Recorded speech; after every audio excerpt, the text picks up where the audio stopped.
I ate meat today and yesterday and the day before. I made some shit happen today. I'm not going to tell anybody about it, but I did. Okay. Massachusetts public restrooms were on high alert today. Okay. Ride home. All righty. My man had meat shits. Are you getting yourself ready for our show?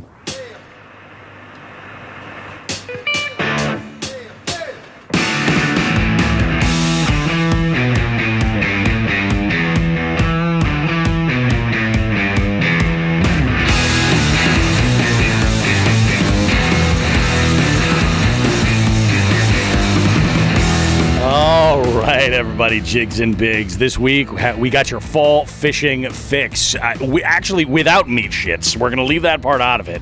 I did some bank beating on my own, and I managed to actually beach 22's first bronze back. I'm feeling pretty good. We'll talk about that.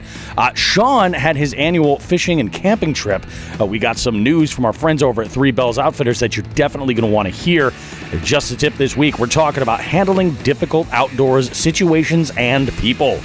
This episode's FTG is yet another unruly dog owner. Guys, put a leash on it, please. And final Jigs and Bigs tourney of 2022 is currently underway, and scoring has been wild. Our bait of the week this week, we've got the BOOYAH Pad Crashers. So we're talking topwater frogs. We have we wind the show up this week with an interview with local competitive angler and YouTuber. I would say probably unwilling YouTuber, but he's good at what he does, and he doesn't give himself nearly enough credit. Bill Galekas coming up in segment number 3. Time to pull your socks up, guys. We got so much good show for you. We're going to slap you so hard that your mother's actually going to feel it. Go ahead, grab yourself something delicious. We'll be right back with more right after this.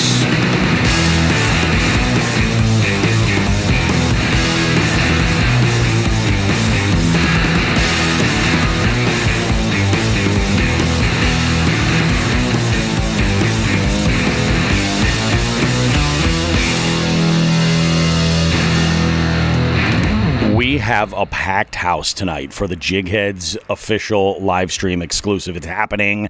They're watching on YouTube. We got Jerry Multi-Species House with us. We got Fishing the Sticks. We got Chrissy Fishing. We got Gravy Fishing. We got Chris Pendergast. We got Lauren from Three Bells Outfitters with us. I managed to throw a comment in there oddly. Who else do we have? We got Chris. I know we got Vidal back with us, and I think did I mention Gravy? I mentioned Gravy. I think that's everybody that's been commenting so far. We got a ton of people watching, so hopefully you guys are ready for a good show. I think we have an amazing show for you guys. Sean, welcome back to Sanity and Four Rigid Walls. Is it good to be back? Number one, who said I was sane? Number two, I slept in a trailer. Oh, you did sleep in a trailer. Yeah. Oh, fair enough. I brought my tent just in case. Yep. I have slept in my tent a little more this year with camping outings than I have in previous years. Yep. I got a couple of tent trips in this year, but no, it worked out, man. We had a good time. Do you want me to talk about it right now? You want to go get in what do you want to do here? My week was so lackluster. I'll just get mine out of the way. There was one specific thing, because we'll follow up like my fishing this week was lackluster. I actually had a great week in total. I had gone out earlier this week, did a little bank send, got the skunk, man. Remember, I think I talked to you and I said, I could not get these fish to bite anything. Like there was, and I tried to give about like 2.5, 3 hours on a little bank send, couldn't get a bite at all. And then on Friday, well, actually, let me back up. Thursday, I got a call from my buddy Paul, and he said, he's like, I'm going to see Judas Priest in Queensryche. I'm taking tomorrow off. You want to go fishing? And I said, yes, let's do that. And the plan was, I said, if depending on when the rain kind of stops, is when we will go and we'll either take the kayaks if the rain stops early enough. If it doesn't, we'll just go and we'll hit the bank. We'll go for a little hike. So we went to a spot where we knew there were some trails and did a little bit of fishing. He caught the first one, and it was actually right at a spot where we have this week's FTG, like where it all went down. So he caught the first one of the day. We went over to another couple of spots. spots, and one spot that's actually proven to do pretty well for me, even especially with smallmouth. I actually caught my PB smallmouth over there. I managed to catch one smallmouth, and it's the first one of 2022. I just haven't fished a lot of water where there's smallies, so that's been kind of a pain in the ass, but got a little one on there, and it's species number 4 for that little 6 cents popper I've been throwing around. Like, you've been killing it with that thing. It really, yeah, man, it's been great. You know, I'll take it. I love it. You know, it's hands down, I think, the best sound in the fishing world. I've always said it's like a tie between like a buzzbait and a popper. I think there's just something so fun about that popper, that bloop, you know? My favorite sound in the fishing world is, Okay. It's kind of weekend it's been. I'm going to go and then roll over. So I'm glad that we got out Friday because Saturday was not going to fly. There was just really no time for me to get out and do any real fishing on Saturday.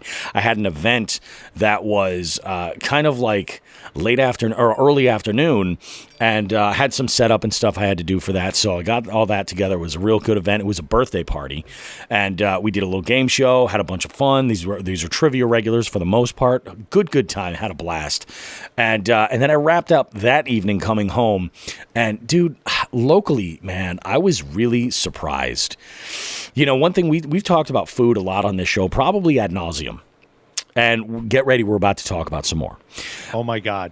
So I had called my wife upon leaving this show or leaving this event, and I said to her, I go, I'm on my way. I said, have you considered? You know, she actually texted me first and said, what do you want to do for dinner? So I don't know, I'm game for anything. She goes, you know what? She's like, I'm open for anything. And I don't know if this is, I always joke about this, that all women have this mentality of like, I don't know what I want to eat, but nothing's the right answer. You know what I mean? Yep. And this is absolutely the case. So I said to my wife, I go, let's start from what you're not in the mood for. I'm like, we did this recently. We did this recently. Are you thinking this? Is there anything you just don't want? She's like, I don't want to do like sandwiches, anything like that, grinders or anything. I said, okay, that's fine. She made the call. She goes, you know what? Let's get pizza. You're near Red Rose. Why don't you go by Red Rose and get some of their pizza? Well, it's like 6 p.m. and I'm calling Red Rose and it's busy. And I'm like, it's going to be busy for a while. So I made the call and I said, you know where we haven't done pizza from in a while is Milano's. Ooh, there you go. Chicopee staple. And it's still great, man. I haven't had their pizza in years. And we stopped by and we got a couple of different pies, and it's absolutely fantastic. Really, really great. So Sunday, my plan was initially to go fishing. That was until Friday evening when my wife said, oh, we have a reservation at 11 for the hip-hop brunch at Jackalope in Springfield. Now, Jackalope is a pretty amazing restaurant. This is my first time going. I've known about the menu. I've known about like the style of place. I think you should look into this place, Sean, and see if it'll work for you. The food is out of this world. So they do this thing. I don't know if it's every Sunday or if they rotate, like certain Sundays have different themes, but hip hop brunches, they have a DJ come in that plays a bunch of like hip hop and rap music and their brunch menu, which is out of this freaking world. So we go in, and this is how I spent my day today. We go in and we look at, we get there a little bit early and we're sitting in the car and my wife says, are you ready? Should we go in? And for those that are listening to the show and don't understand what type of city Springfield, Massachusetts is, something upon getting out of my vehicle summed it up perfectly. When I say stripper heels, Sean, you know what I'm talking about, right? I see you wearing them every week, yeah. All the time. No, when I say stripper heels, I'm talking about those like ridiculously high, like they're made to look like glass. They're like clear acrylic high heels. I got out of my truck and I turn around to lock the door, and right at my door, I can't believe I didn't trip on them, was a pair of stripper heels lying in the street. What the actual fuck possibly could have happened there? I don't want to know. I don't want to know. Welcome to Springfield, folks. Welcome to Springfield.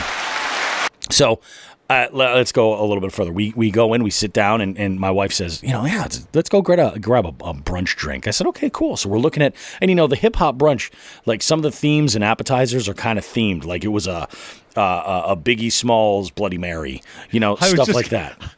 I was just going to ask, what Biggie item is there? Because there's got to be a Biggie There's definitely. Oh, yeah, 100%. And I'm like, I normally, like, if I'm doing a brunch or something like that, or I'm going to have, like, a morning cocktail, it's generally going to be, like, some kind of a coffee drink, or it's going to be a Bloody Mary. I love a good Bloody Mary, like a creative Bloody Mary, And I decided that...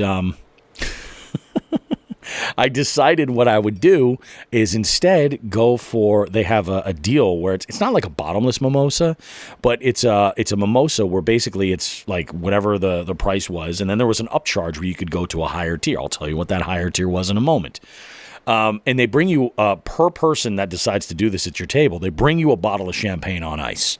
And then they bring you your choice of juice. Now, traditionally, a mimosa is OJ. I'm not really like an OJ guy, so I chose guava. Wow. What a move. Right. What a move. My wife chose pineapple juice. Awesome. Even better. And actually, the two work well together.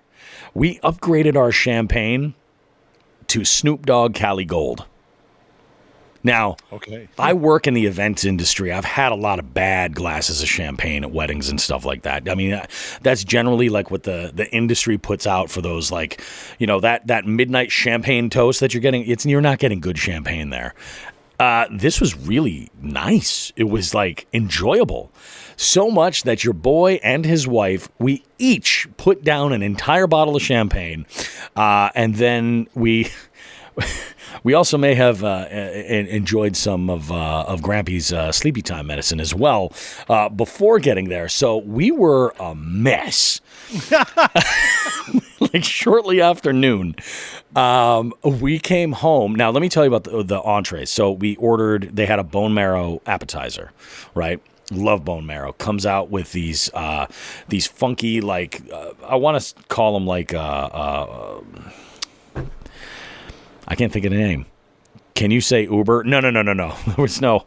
We weren't that bad, Lauren. We were not that bad, but it was pretty bad. It was bad enough where I came home and took a nap until 4:00. So it was that bad. But we had so we did this bone marrow, and it was out of this world. My wife was like, "Yeah, I'll give it a try. I'll see what happens." She's like, "I just don't think I like the texture." I was like, "Okay, cool." We had a meat and cheese plate. A bunch of amazing cold cuts and great cheeses, pickles and olives and stuff. Delicious. Little charcuterie board, if you will. And then we what did she get? She ordered the chicken and waffles. She's always about the chicken and waffles. But your boy went duck hash. Oh. Yeah, duck hash with eggs, and it was out of this freaking world. So what they do with this duck hash, and the server that was with us was amazing. He was like, so he goes, they just took the confit, and they're taking all the confit off the bone. Right now, they're like, so it's like soup. This is legit, like it's super fresh. And so they take all this duck confit, and have you ever had duck confit, Sean? I have not. So duck confit is where they take duck legs, and then they basically like cook them in duck fat. And then they'll, bring it down to temp, and they take all this off. They take that, they take the shredded potatoes, they put it all together and make a hash. And you get like, these potatoes have like these little tiny like crispy edges along them from the duck fat. Just, oh, holy Jesus. It was out of this world, man. So unbelievably good. We left so unbelievably satiated and intoxicated. And we drove home. It was to the point where even like after my wife's nap, she says to me, she's like, yeah, maybe that was a little bit too much. She goes, there were some moments where you were saying stuff and I was just laughing. And she goes, it caught me that I was being loud. And I was like, it's all good. Don't worry about it. And I was like, I just thought I was hilarious. It is what it is. I get it. But no, we had a really, really good time. Grampy's sleepy tobacco will do that, especially daytime use. You got to watch that. It will. And these were little caramel apple goodies that we had enjoyed, and it was good stuff. It was fun. Dude, it was such a good weekend. So nice. And now I have this week to look forward to, and we have a big outing coming up with the winner of our Jig Head little contest. Scott Wood is going to go do some fishing with us.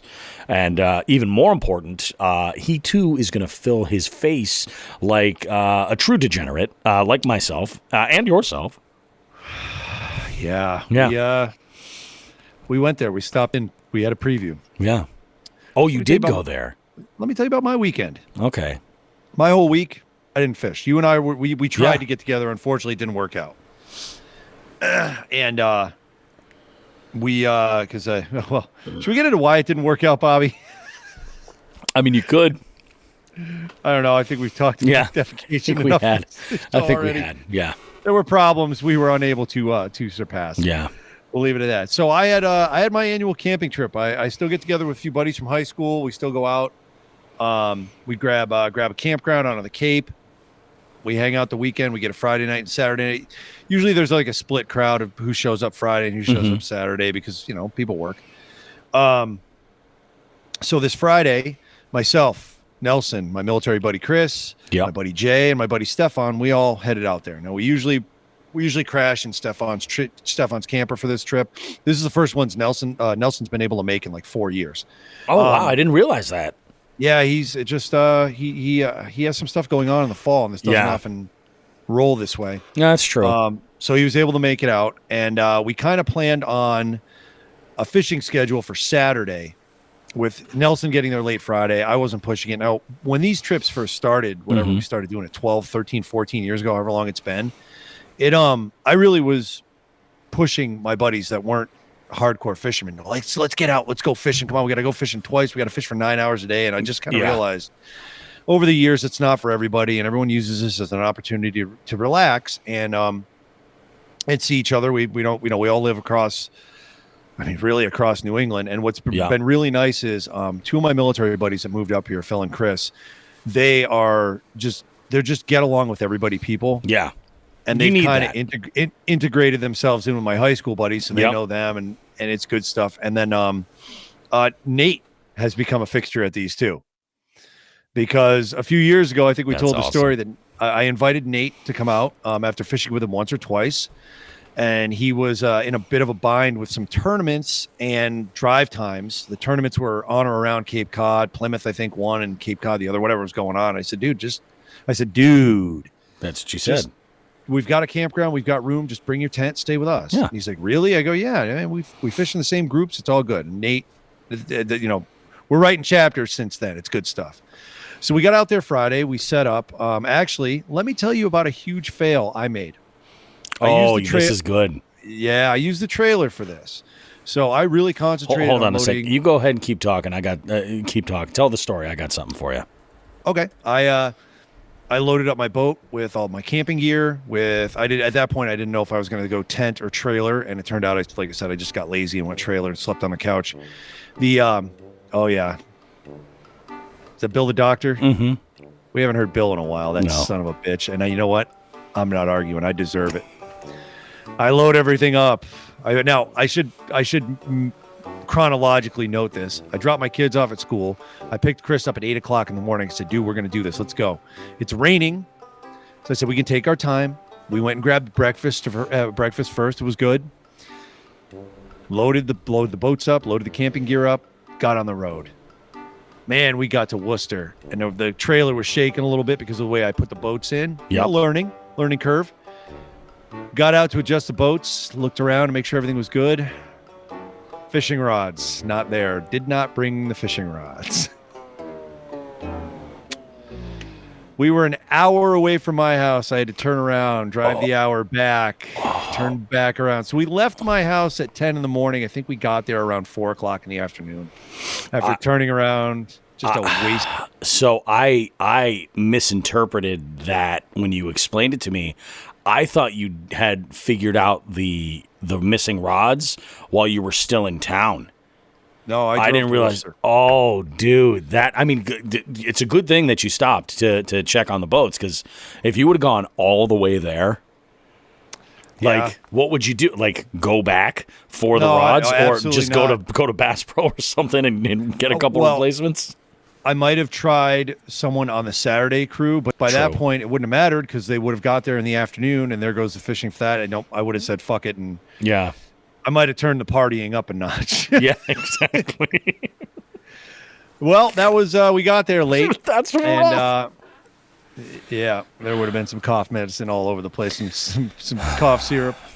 But we got there, and we waited for Nelson to get there. It was a little while after us. We got out of work, and then we said fuck it. Nelson set up, and we shot over to Max Seafood in Chatham. Nice. Out on the Cape. Yep. Oh my God. So my buddy Stefan can eat. He can pack it away when he needs to, but he doesn't do it often. And he got this fisherman's platter. That fisherman's platter I tried to tackle one day, and I couldn't do it in one sitting. I already know that's what I'm ordering. Well, Stefan minus the gigantic bed of French fries, and when I say bed of French fries, I literally mean queen size. Yeah. Yes. He didn't. He had a few fries, but he tackled the seafood, knocked that down. I got sushi. Nelson got sushi. I got some clam chowder. What did Chris get? Chris got something fried, I believe. But yeah, we hit all the bases on this. So, and then I checked with the fine folks at Max to make sure they're ours, because they might be seeing me again in the next couple weeks. We did that. We went back, lit a fire, little party time. Went to sleep. And the next morning, Nelson and I, we got up. I mean, nobody sets any alarms. It was raining. Yeah. I didn't feel like fishing in the rain. I hope Nelson didn't either, but we ended up getting out. It stopped raining by like 10:30, 11. We got out in the boats. And, man, just Nelson and his hot streak this year. He's been killing it. Fire. Yeah. It just continuously. Just kills it. So I went out and, I'll give a little preview on the Jigs and Bigs tournament here. We went out. I caught the first fish. It was a white perch. Good size one, just under 12 inches. Yep. I put it in the Jigs and Bigs. It knocked a point off of Nelson and brought him down to second place, which at this point this year, I'm grasping at straws. I'm like, aha, gotcha, dude. Second place in your face. That's all I can do. And then he proceeded to load up on the morning trip. Traditionally has been the trip we go out to catch the fish that we make fish pizzas out of. Yes. And I got the white perch, threw it in there. Nelson got 2 15-inch bass and a 17, so I had to write on $1. We bet $1 on it. Nelson, you kicked my ass. Yeah. Put the date in the place because he fucking killed me again. We went back. Now, I should make mention for breakfast. We're talking foods here. Kept it simple on Friday. Yeah. Tons of sausages. Eggs with salsa and cheese, out of here. Great. Nice and simple. Beautiful. Right? Yeah.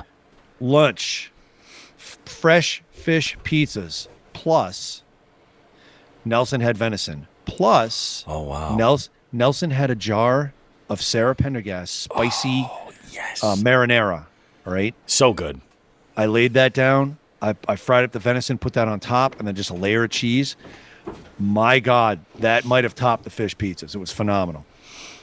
Then Nelson and I went back out. We tried for some smallmouth, where I got skunked, of course, and Nelson caught a perch, a white perch, a couple, I don't know how many handful of smallmouth, and a trout. Again, on fire. Just killing it, dude. Nelson is killing it. He's killing it. So, we got back, and while Nelson and I were out, this was nice. My buddy Dan purchased a fire spit that goes over a campfire. So he was cooking. Yeah, he was cooking this giant hunk of beef on a spit for like 5 hours. Okay. Next to it was, on the spit, you can hang things on it. That's how big this thing is. He had a Dutch oven with homemade baked beans in it. Yes. Dude. Yes. Hang on. Yes.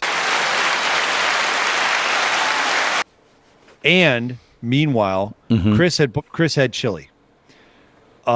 Chris told me, he goes, I make chili and my family doesn't like eating hot stuff, so I make a mild chili. I said, okay. I said, fuck that. I'm putting a habanero and a jalapeno in there, which I did. And I didn't get any of it on my dick, which is just a bonus. It's perfect. Or my eyes. Yeah. That's a so double we threw bonus. that in there. We cooked it up, and at some point while I was eating, I said, I don't think I've ever uttered this sentence, but I'm going to tonight. I'm going to wash down my baked beans with chili. And that, folks, is how we got to the very introduction of this show you're listening to now. So much fiber, so much meat, so much fiber, and here we go. So we obviously had, we hung her out, everybody catching up last night, campfire, good time. And then this morning, breakfast, Bobby. Ready for this? Hit me with some funny shit. Now, you notice I don't think I've mentioned any vegetables in this whole thing. Well, I threw some roughage in. Yeah. Scrambled eggs with feta and spinach. Oh, there you go. Nelson had some chorizo. Of course. As you I had a garlic Bernat's kielbasa. Oh, God. And we had bacon. I shortened our lives this weekend by a year each. Mm-hmm. Yeah, that's what we did. And, with a couple of stops, I made it home. I'm proud of you, man. I'm proud of you. That's awesome. I'm hoping that when we go out this weekend to Max, that we can put enough of a dent in the seafood they have that we can change federal fishing laws. We might. I'm thinking let's set it high, and because we will be, and then we'll go for it. Some of us will. I will not. But yeah, that was my weekend. We ate. The fishing for me was abysmal. Yeah. The fishing for Nelson was just par for the course. And I understand after we all broke camp and went home, Nelson and Nate went to a couple ponds on the Cape that Nate's fond of. And I think Nelson said he hooked into a good smallmouth that threw the hook. And Nate maybe got a couple smallmouth, I believe it was, or a perch or something like that. But, man, the fishing wasn't great, but that's okay. Yeah. That's all that matters. The food. Oh, the food. And I really do. Like that is why I love this as my hobby, my passion, my lifestyle. Like I love it so much for that because fishing days are great and some suck, but the camaraderie and everything is amazing. Yeah. Yeah, that is awesome, dude. This was a blast. So Camping 22 is in the books. That's awesome. I put a little challenge out there to Paul. I told him, I said, listen, we went out for lunch after we fished on Friday to the Brookside Cafe in Ludlow. And I got to tell you, man, I had one of the best steak and cheese sandwiches I've ever had. It was out of this world. And so we were talking. I put a little challenge out there. I said, look, you and me next summer, right? I said, we're going to do either Virginia, we're going to do Delaware or Maryland. And we're going to catch some snakehead. That's the goal. I'm like, it'd just be amazing. So I'm showing him all these pictures of snakehead and shit. And he's like, yeah. He's like, oh, let's do it. So I think what we're going to do is we're going to get our hands on the big trailer. We're going to go and do this whole thing. And this weekend, I threw this at my wife. I said, hey, what do you think about going out next summer and doing some camping? And she was into it, like even tent camping, like she was into it. Like sleeping in the truck for the two of us is not going to be a comfortable thing, especially in the summer. It's going to be ridiculous in there. But I've got a 5-person tent, and yep. I'm thinking that if I get a cot for her, then she won't have to sleep on the ground. She'll probably sleep a lot better. And, our kids are old enough now where it's not going to be like, oh, one of us has to keep an eye on the kids while the other person sets up camp. This will be a lot more on us and I think a little bit more relaxation. So it'll be good. I don't think my kids have any interest in camping at all, but I was blown away when she said that. I'm going to hold her to it. Yeah, I think my youngest might still, depending on the situation, but for the most part, our kids are getting older and what are you going to do? They're doing their own thing. Oh, yeah, dude. It comes with the friggin' territory. I had a situation, speaking of kids, this week that just, it floored me. But my 2 girls had come in this is like their life now that Chloe's got her own set of wheels. So they go for a ride. They grab coffees and, they're a lot like how I spend my my time. So they go out and they grab a coffee and they come home and, I had just gotten home with the pizza and they're joking around and my oldest made a face at my youngest. And dude, I swear to God, it was my mother's face. Oh no. I was like, holy cow. And I was on the phone with my mom today and I told her about it. I was just like, yeah, absolutely. She looks like you and your sisters. It is uncanny. Like unfreaking canny. Bananas. That's kind of scary. It is kind of scary. It's weird. Like when you see like other family members in your children and you're just like, wow, That's nuts. That's what you got from the jeans, huh? That's what you got. Okay. Yeah. It's nuts. Here we go. Lauren's throwing some stuff. Get the elevated air mattress platform. I thought about those. I don't know. And actually, maybe Lauren can give me a little bit of feedback. Because I actually want to do a camping episode very soon. I was always curious if those were any good, like if they would hold up, or if it was like you buy one, you use it, and it doesn't last.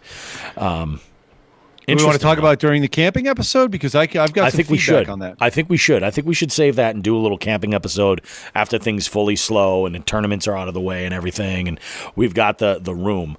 And actually, I've been throwing around the idea about having Becca come on to do specifically a truck camping segment with me, and then I've been working on trying to get Crazy Quaddy on the show.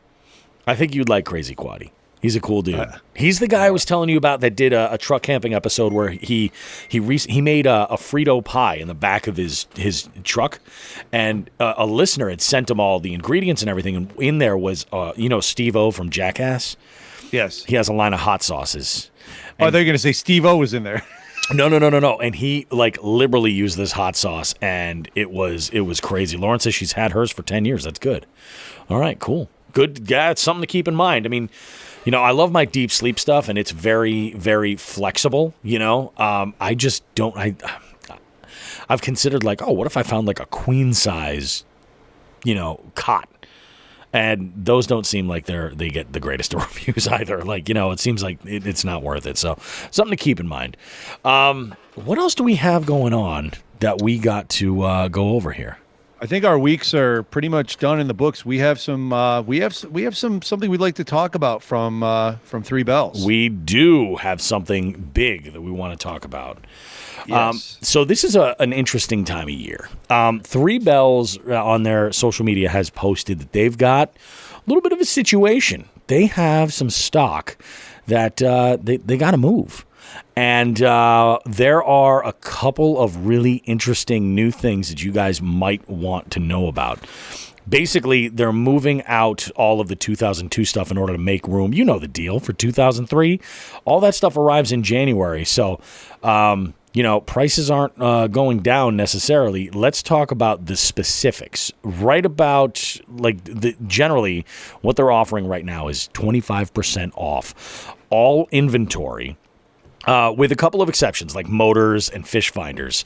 Although you guys should know that Garmin and batteries are all 10% off. So that's a good thing. If you need a battery, you can get 10% off. You're looking to upgrade electronics and go Garmin, boom, you can get some savings there. One of their brands has made just an overall price adjustment right there. So that's one of the ones that's not in the 25% off inventory, but we're not going to talk about that. The big thing really to talk about is there is now a layaway program so that you can get into your boat. Lauren has been on with us, and we've talked financing before, but that's not necessarily for everybody, and it may not necessarily even work for these specific deals. But a 3-month layaway program can get you into a boat and make it in more digestible chunks. So Sean knows a little bit more about the details of how that works. So why don't you go ahead and explain exactly how it works? The dates and all that. There are some date restrictions on the layaway program. So the program is a 3-payment plan for October, November, and December. The last payment must be made by December 20th. The split up is 40% in October, 30%, and then another 30% in November and December. The minimum for layaway, boat or not, $300. Yeah. You can get if you're in the market for live scope or some sort of other fish finder. Yep. There you go. From that point, all right. The one last thing on that is the pickup has to be no later than January 15th for whatever you put on layaway. And just keep those 2 dates in mind. December 20th to finish your payments. Pick up no later than January 15th. 40, 30, 30. Minimum 300. there you go. Yeah, I mean, it's a good deal.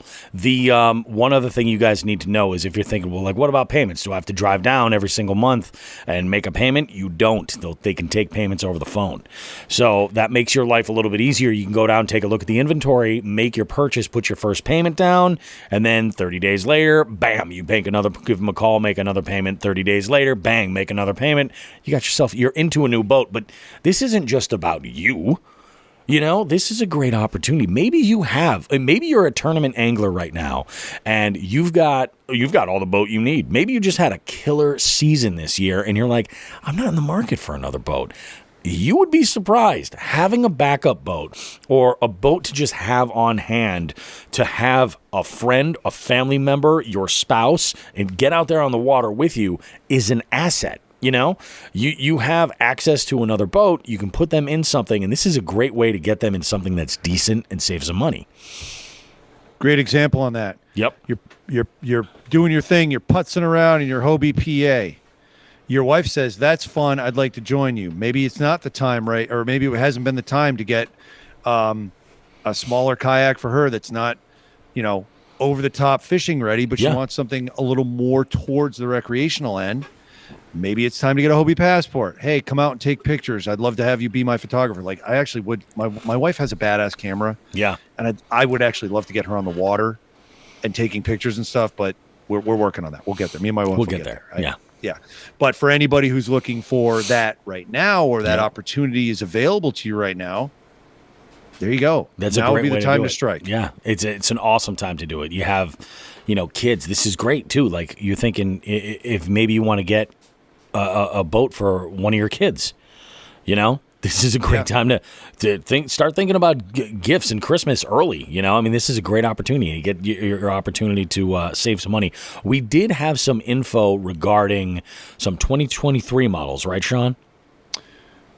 We did, yeah. So Hobie, there's a pretty good shot here. We got some info that Hobie maybe pushing their prices up due to cost of manufacturing.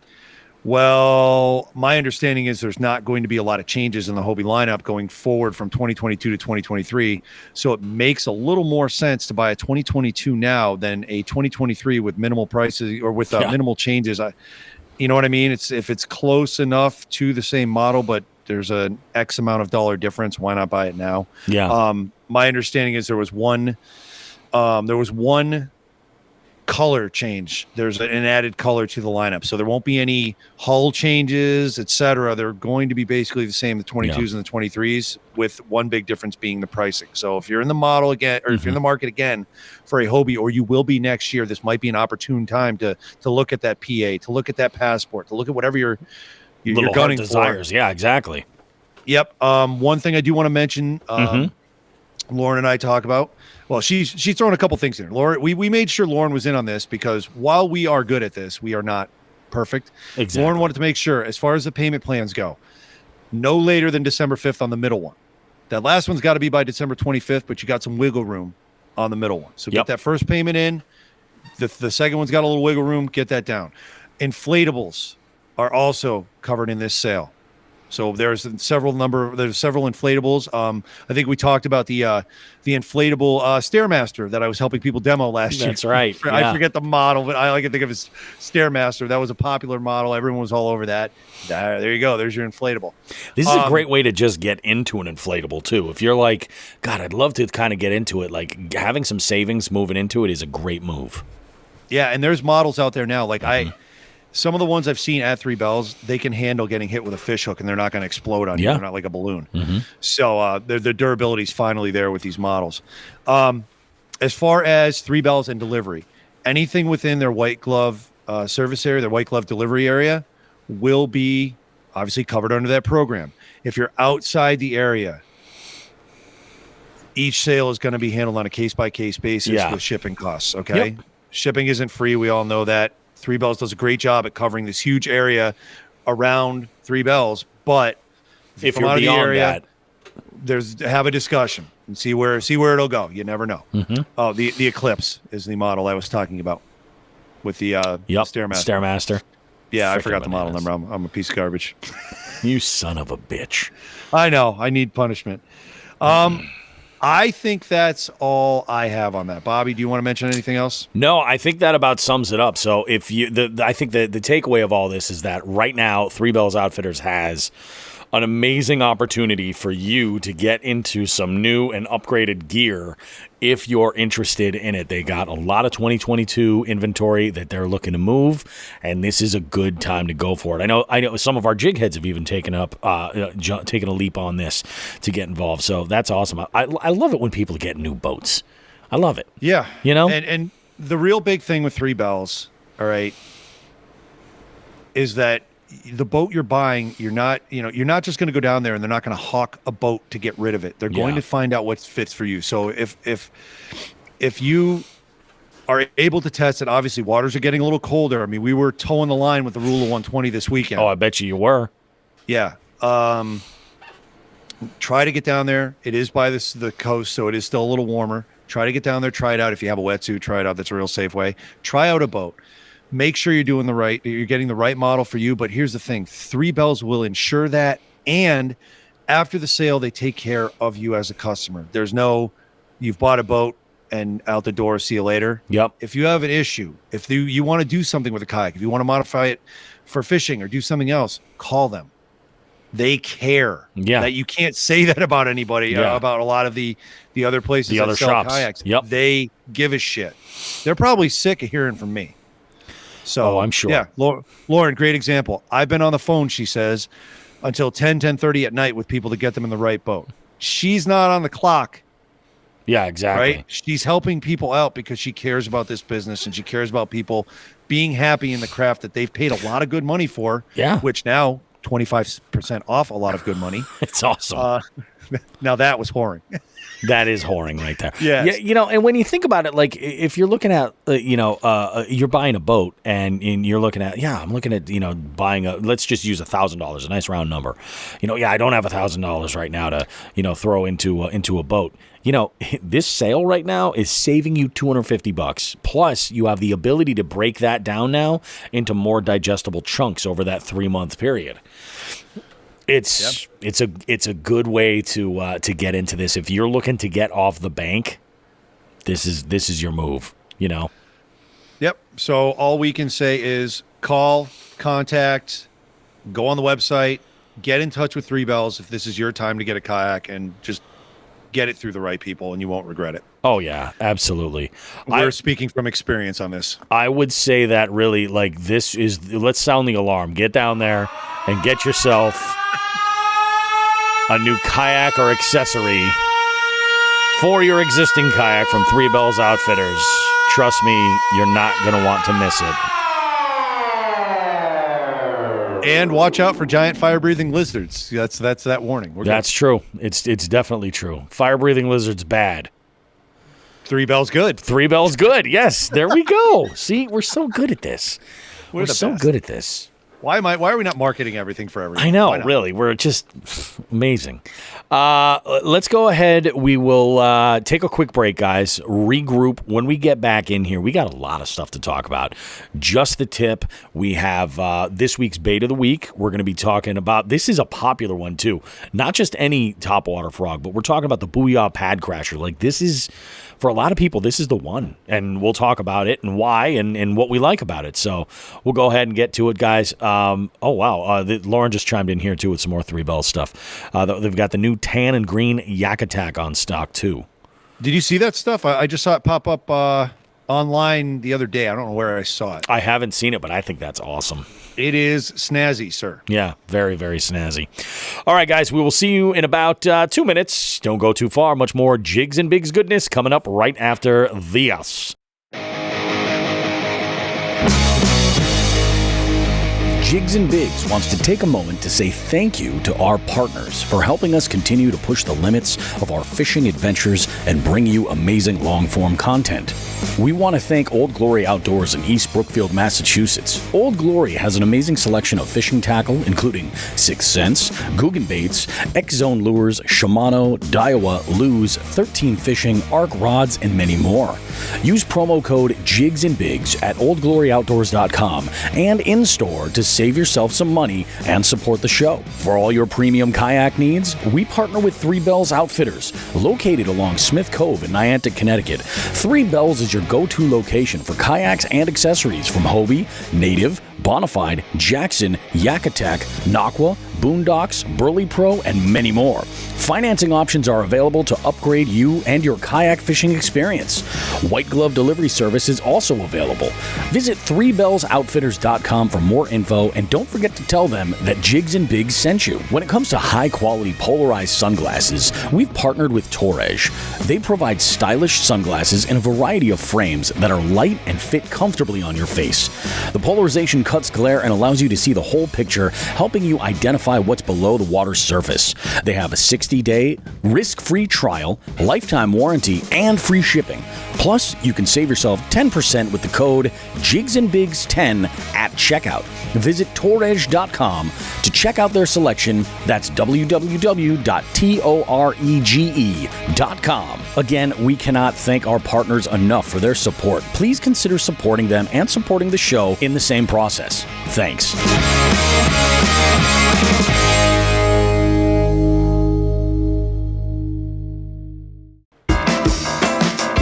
Bobby and Sean now have a special presentation for us all. They'd like to give everyone just the tip. Alrighty, guys. So this is a weird just the tip. This doesn't involve fishing technique or even, extending your network. It doesn't involve networking. It doesn't involve social media, nothing like that. But let me set the stage here. I had spotted, this was just last night, I had seen on, as one does after they're winding down at the end of the night, I saw a post on Instagram. It was a reel. And that reel featured the one Mr. Mike Iaconelli. And it was video that was from the back of his boat, and he was fishing a dock, and he's pitching under this dock, and a property owner comes over and basically inquires and says like, hey, you can't fish my dock, what are you doing, blah blah blah blah blah, this is private property, such and such and such. You know the story, it's very common. And you got to keep in mind that this is Ike, okay? And in as cool and calm and collected as Ike can be, he handles the situation, I think, wonderfully. You know what I mean? Most other people would not elevate, but I mean, when you know that it's Ike, you're not going to be, that's nothing. So he handles it. He's just like, I'm going to fish your dock, and that's what's happening. Call the cops. I encourage you to. That kind of thing.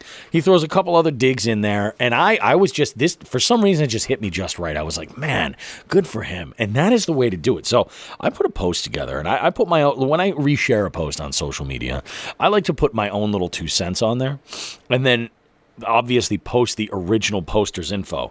So I put, this guy knows how to handle it when Karen or Susan comes to hashtag talk to the manager about you fishing her dock. Key is to always keep your cool. The minute they start to get you riled up is when they got you. Here's an even better tip. Check your local laws regarding outdoorsman harassment. If you know that they're wrong, call the cops about that. Hashtag, and now you know. The original post obviously says, God bless Ike, God bless Karens, God bless America, hashtag never end the send. So I had put this up there, and lots of people, I mean, it started going nuts. Like I had to put my phone on silent because the notifications for likes were insane. And, also comments. And there were a couple of people who had commented in there. Basically, there's a couple of them that where is it?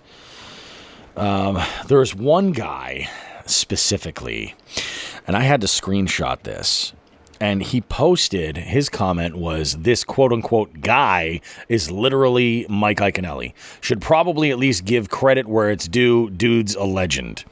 So I love to chime in and engage with comments, especially when people don't read the full thing and notice that he's tagged in the original post. So I tag him and I say, it's in the original post. I'm fully aware of who he is. Thank you, though, for at least making me think that the world needs to know who this absolute icon in professional sports is. And somehow that the Jigs and Bigs community is that large, so we're the ones to deliver that message. Well, this guy deleted his comment, so I wasn't able to do it. So it kept giving me this error saying couldn't post, tap retry. So I took a screenshot and I put it on our story. I was like, good Lord. But there are a lot of folks that were just like, nope, I wouldn't call the cops. That's crazy. I'm curious. I'm not going to do the homework because there's 48 other states that I haven't looked into. But I know like Mass and Connecticut both have laws on the books protecting outdoorsmen from being able to do the activity that they're out there to do. And my point with all that was that if you call the cops and you're the one to do it, first you flip the entire script on them. Like, you're the one that's now like, yes, let's get the authorities involved because you don't have any idea that I can do this. So get them over there. Is it going to be a hassle? Sure. But my thought is you can possibly educate somebody, and sure, maybe that education leads to them losing their mind and saying like, oh, I can't, this is bullshit, blah, blah, blah, blah, blah. So that, they maybe throw some cuffs on them or something like that. Maybe that's enough to drive the point home that outdoorsmen actually have rights in that state. Again, should your state have laws covering your ass like that? I'm not sure that everybody necessarily does.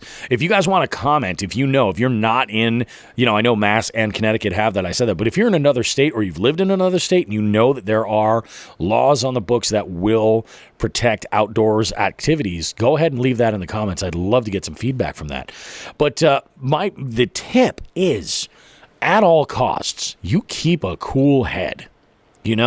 When you're out there fishing, you owe it to yourself, but you also owe it to the entire fishing community, not to create the impression that you're a maniac, and you're somehow, holier than thou or anything like that. Like, you just keep a cool head. Are they interrupting your day of fishing? Absolutely they are. But there's something bigger at play there. So if you know that you've got the law on your side in this situation and you're right, be the one that calls the cops.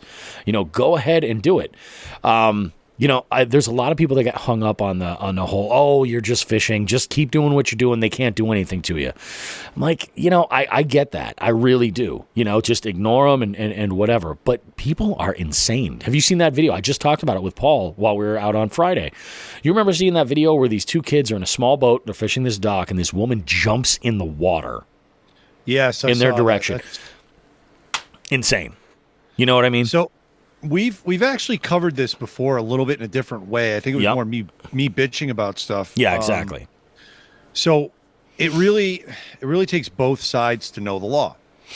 All right. So everything you're saying, 100% agree with. Couldn't agree with more on a public body of water. On a private body of water, there's different rules. You might not be able to fish there. Yep. And I have a point for that too. Like, yeah. I can't, we can talk about trespassing and stuff. People are going to trespass if they're going to trespass. That's fine. The tip there is do not lose your mind. Exactly. You know what I'm saying? Like when somebody tells you to get off their property, if it's a private body of water, do not lose your mind. You're wrong. Go home. Yeah. And, that was exactly what I was just going to echo. Like it goes, everything you just said can apply to not only the angler that's probably in the clear for fishing a public body of water, but also the property owner or some caretaker, whoever's responsible for a private body of water. I mean, I can give you one great example.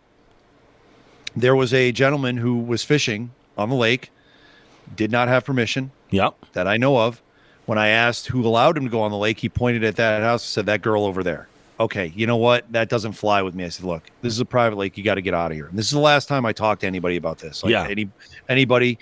And he basically said, no, I've been doing this for 40 years. Dude, I don't give a shit. I didn't live here 40 years ago. If no one called the cops on you then, I'm going to now. And I did, because he shouldn't have been there. And when the cops got there, I heard a shouting match with the cop. And you know what? Now he's being disrespectful to a cop. He's taking, his jail time into his own hands. You know what I mean? Yep. Like, he didn't keep his cool. I did. I was pissed, but I kept my cool. Yep. Because this guy's telling me, what I do and don't know, and he's a fucking idiot and doesn't know it. Yeah, exactly. But he proved himself to be a fucking idiot by then taking it out on a local police officer, and that's his business, and I haven't seen him back. That's exactly it. Like, you let them dig their own hole, but you can't do that if you're losing your mind. You can't do that. Exactly.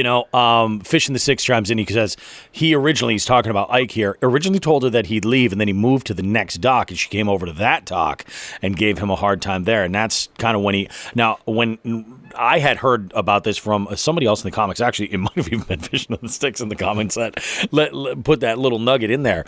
But that's at a certain point where, like, you got to realize you're dealing with somebody who is clearly unhinged, arguing about property that's not theirs at that moment. You know what I mean?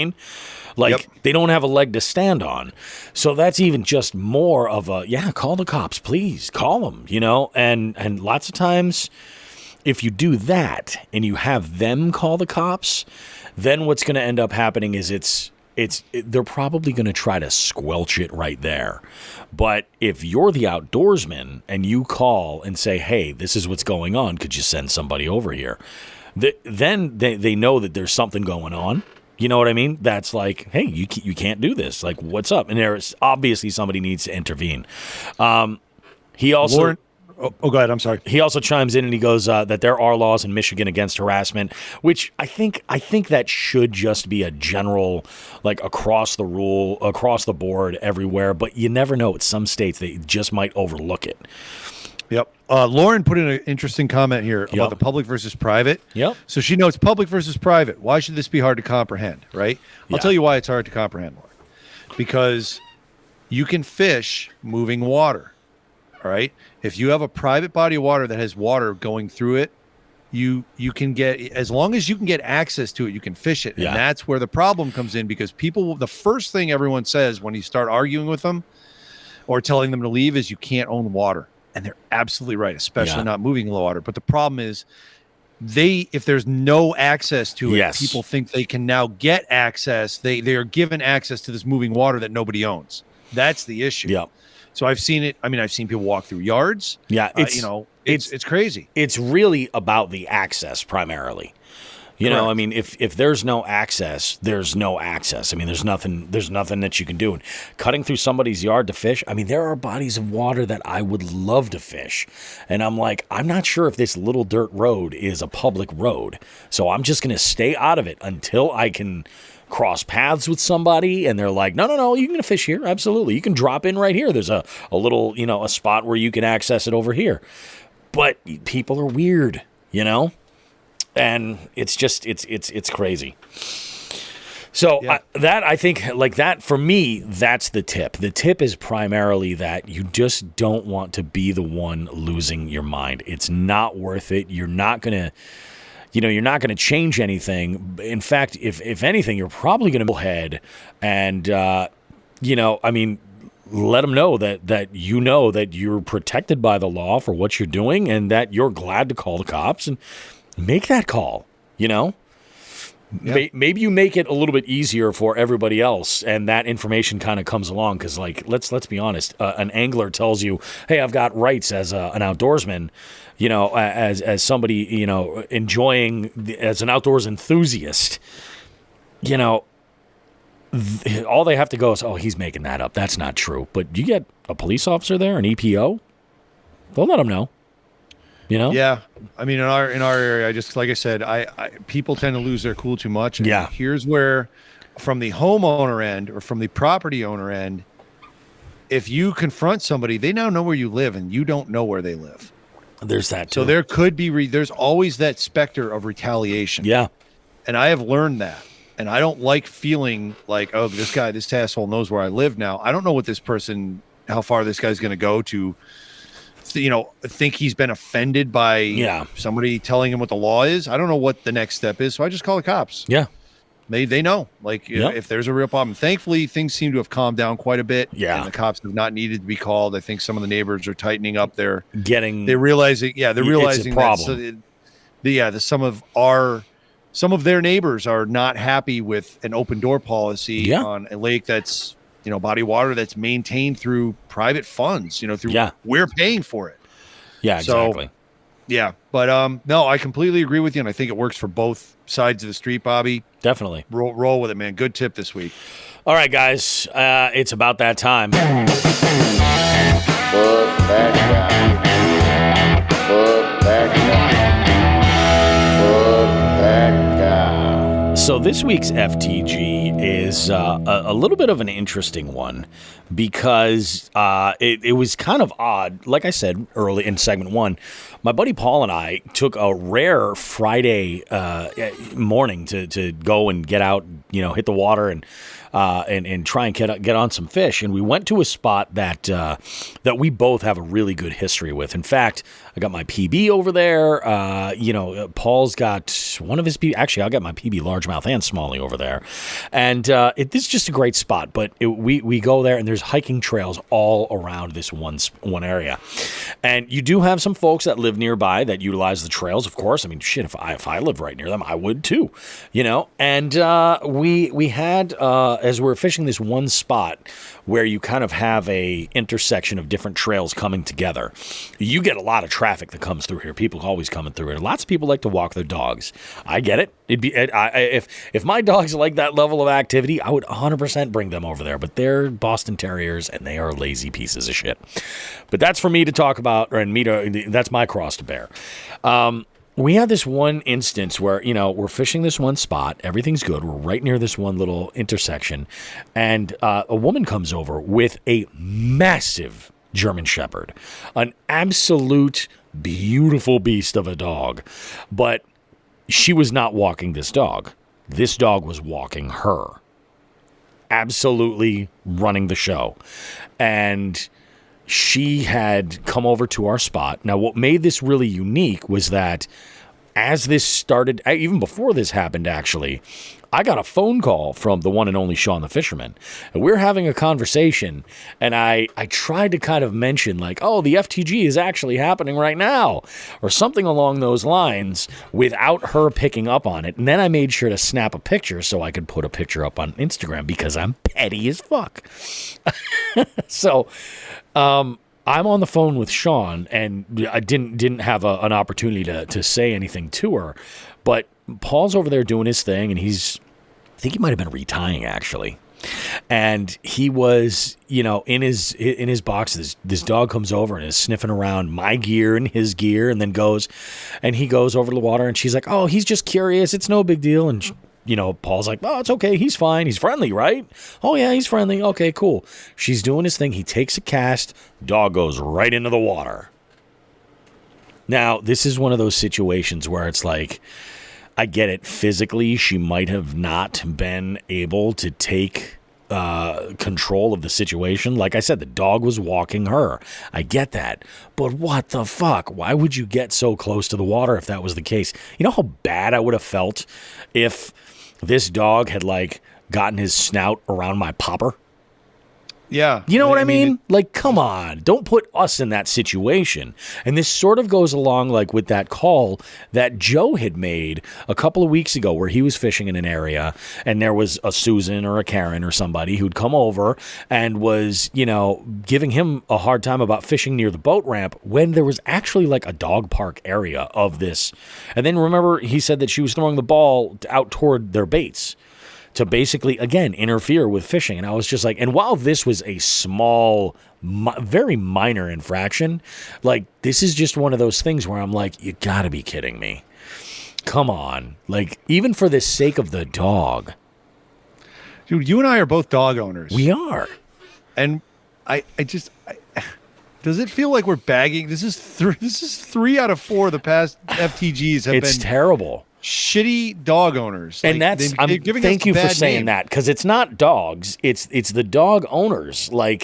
You gotta be cognizant of yeah, I get he's just curious and wants to get in the water. Not even if you're taking your dogs on these walks, do you have any idea how much terminal tackle and shit can get lost right there at the bank? People break off. We need to start taking our dogs leashless on walks on golf courses. See how that goes. That's a great idea. Public golf courses. Oh, he's just curious. He's just, the dog's humping a guy trying to tee off. Oh, he's fine. He's getting it out of his system. It's okay. Exactly. all of a sudden leash laws would be fucking even like stricter than they are now. Oh yeah. It's just it's absolutely insane to me, man. It's absolutely crazy. I think it's bananas. I'm looking through my formatting for this, but just because I wanted to make sure I was refreshed on the FTGs. And I've actually decided to call this the Bitch Chronicles. So we're on part 3 this week. Stay tuned. We might have another one. We could. It's possible. Yeah. Fishing the sixes, last thing I want to do is get a hook out of my dog. Absolutely. You know, I've seen, I don't even know how many times I've seen on YouTube where this is something that you see where anglers will be out there with their dog and shit happens. You know, sometimes you're like, oh man, I hooked my dog, or they stepped on this thing, you know, and that's just the worst feeling in the world. I could not even imagine. And that's one of the things that makes me want to keep from taking my dogs with me when I fish. That and that they would get nothing out of it, you know. Hudson's too neurotic, and Eleanor is just a straight up derp. I'd have to put her in a baby carrier. Yeah, I really would. So, and then where do I put my tackle? Do I put like a 3600 box on her? Yeah, that'd be a right mess. to her little life vest. Yeah, little PFD. Wrap her around like a little reaction tackle, soft plastics wallet, so she's like good to go. Yes. Crazy, man, crazy. So that's my whole thing. Like, I'm just like, guys, if the dog's walking you don't want to bring him out where it's possible he might get injured. You know what I'm saying? Be smart. FTG. So with that said, it is time to shift gears because we've got, it's time for some drums. Yep. This will be a quick one this week. Yeah. The Dothraki wedding is more ceremonial at this point. We've come to October. We're midway through the month. Registration is closed. That's very important because I'll get to that in a second for the Jigs and Bigs final tournament of 2022. Okay. Taking a deep breath. You got to. There was a late ad on the 15th. All right, the last day this thing was open. I was very curious as to why Jerry Multihouse was not in this tournament. Then on the 15th, he said, I'm in. Oh. Got a complaint. It was a half-hearted, smiling complaint. Yep. From one competitor today saying, the dude's already in first place. He just registered yesterday. WTF. And I said, break any rules. You can register on the 15th. I don't give a shit. It's true. There was some laughter after that because, again, it was good-natured. Oh, yeah, of course.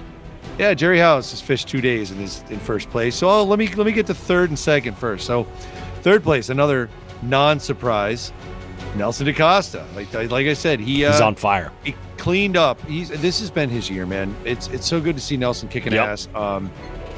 And he's got it down, man. He's got it down. And like I said, this little trip out to the Cape, I wasn't expecting much. I got nothing because I wasn't expecting. And then Nelson cleaned up on multi-species to pull himself into third place. He's got 8 points. And he could have had more because he didn't check the perch I caught. The perch I caught was 11.75. Oh. He caught an 11.75 white perch and didn't realize the size and threw it back. Mine barely touched the line. If he would have measured, I'm guessing it went over. Yeah. So he could have another point. He could be leading that category, but that's neither here nor there. So Nelson's in third with 8. Brian Jensen, 10 points. Second place. First place, Jerry House. Now, for prizes on this, so we're going to be doing, again, we've got 15 people in here, so that's going to pay out 3 spots. Yeah. Also, for the first to 100, which was Nelson, 200. We got there yet? Jeez, Jerry's almost cracking 200. Jerry is not, well, he's not there yet, but he's close. 200, and then if we get to 300, we got 3 prizes. I got a call a couple weeks ago. Oh, just out of the blue. Haven't talked to my boy Matt Thayer over at Klondike Custom Baits. And he said, hey, listen, let me know. I got something for you for Jigs and Bigs. We'll do that. So if we don't hit 300, one of these 3 prizes will be raffled off. Yeah. Okay. Now, that's cool. For Jigs and Bigs, we have for extra prizes, we'll do something fun again if we don't hit the certain numbers. We have Nockwell will be doing a power bank. Yep. All right. That's awesome.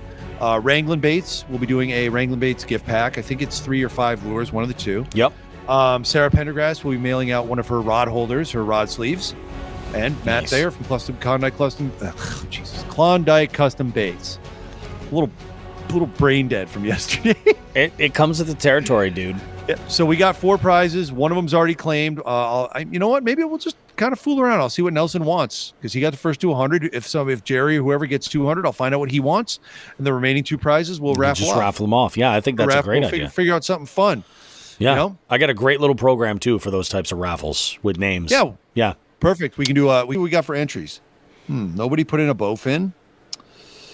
Every other category has something in there. All right. So nobody put in a bowfin. We could do, what's the biggest bass? What is the biggest bass? 16-inch smallmouth. We got an 18.5-inch largemouth. We could do something for biggest bass. We'll make something up. We'll figure it out. Yeah. I freaking love it, dude. I think it's a great idea. I was talking with Mike Hansen, Binny Outdoors, about he's so into this, and he said he was going to make a recommendation that the people that start up in his trail enter just to diversify. Awesome. You know, it's like, hey, you get bycatch, you might as well do something for it. So I appreciate that. That's awesome. Like reaching out, thanks, getting part of it. That right there is camaraderie. That's community right there. That is awesome. I'm hoping to get some time to get out and fish with him. But I did tell him, I said, I think that the 2023 Jigs and Bigs tournament series is going to be even bigger because I'm going to be making a big push for the entire schedule and get more and more and more people involved in it, and see what we can do to keep it like a little fun and cool. I think it'll be a good time. So big things coming up next year. Big shout out and thank you to everybody who's competed in both Jigs and Bigs and Chronic trips this entire year because it was. Yeah, it was pretty awesome. So we appreciate you guys. It's a lot of fun. I actually, man, it was when I got that fall fish on that popper. I was like, that's it. I'm doing it. I'm going to go ahead and I'm going to enter. And I was like, I don't have anything to write the identifier. I'm like, so this fall fish is I'm like, son of a bitch. I would be having a great season. I would. You had a knife. You could have carved it into your hand, but then it would have been like Slayer. I know. And I thought about that. I was like, do I really want to send that message like as I'm rounding out this, No, we're role models. You can't do that. It's true. Yep. So. No, but so great job. Jerry's in first. Brian's in second. Nelson's in third. There's a 4-way tie for fourth, including myself and Mike Hansen and Gravy, Steve Galloway. We're all there poking around. So I know we're going to fish this weekend. Yep. Which will be awesome. And we'll see what we can do there. I don't think I'm going to get out this week. Unfortunately, this year, my week fishing this year, WEEK. Yeah. Although my fishing this year has been pretty weak. Yep. My weekday fishing has been fucking non-existent. It just continues to be that way. Yep. I'm guessing it will continue that way until 2026, until my kids are out of high school. But they can drive. Geez, I can hope. I am really hoping that either I'm thinking maybe tomorrow. I got to take a look at the weather, but one day this week I want to get back out for another, probably the final send at that one body of water I've been focusing on most of the year. Yep. Get out there and do that, and then I want to throw around the idea of a lot of my fishing during the week is going to be combined with hiking. So I'm going to be so that's kind of my plan right there. I've actually done a few things to I wasn't actually going to share this, but I went out and I bought some telescopic gear, some rods. Oh. Just so that way I could put them in a pack and carry them, carry a little bit more scaled down, so I can get in and out of some different spots and just try some shit. And I might do a little gear review. It could be fun. Fucking A. Yeah, it could be fun. Who knows? And then the other reason too is I want to have this gear for next year when I go to Vegas in February. I want to fish. Cool. That'll be nice. And this way I can put them all in my suitcase and be ready to go. So, cool. Yes. It is that time, though. Get ready, frog lovers. Jigs and Bigs. Bait of the Week. Rock and roll. Some people just love frogs. Like, they gotta throw a frog. You know what I mean? MILF. Yeah. Man, I love frogs. Man, I love frogs. MILF. I think a topwater frog for sure has its place. And I think there's parts of this country where you gotta have one tied on everywhere you go. Rice patties, rice stalks in Minnesota. Just saying. Yeah. Oh, yeah. I think it's something that you have to.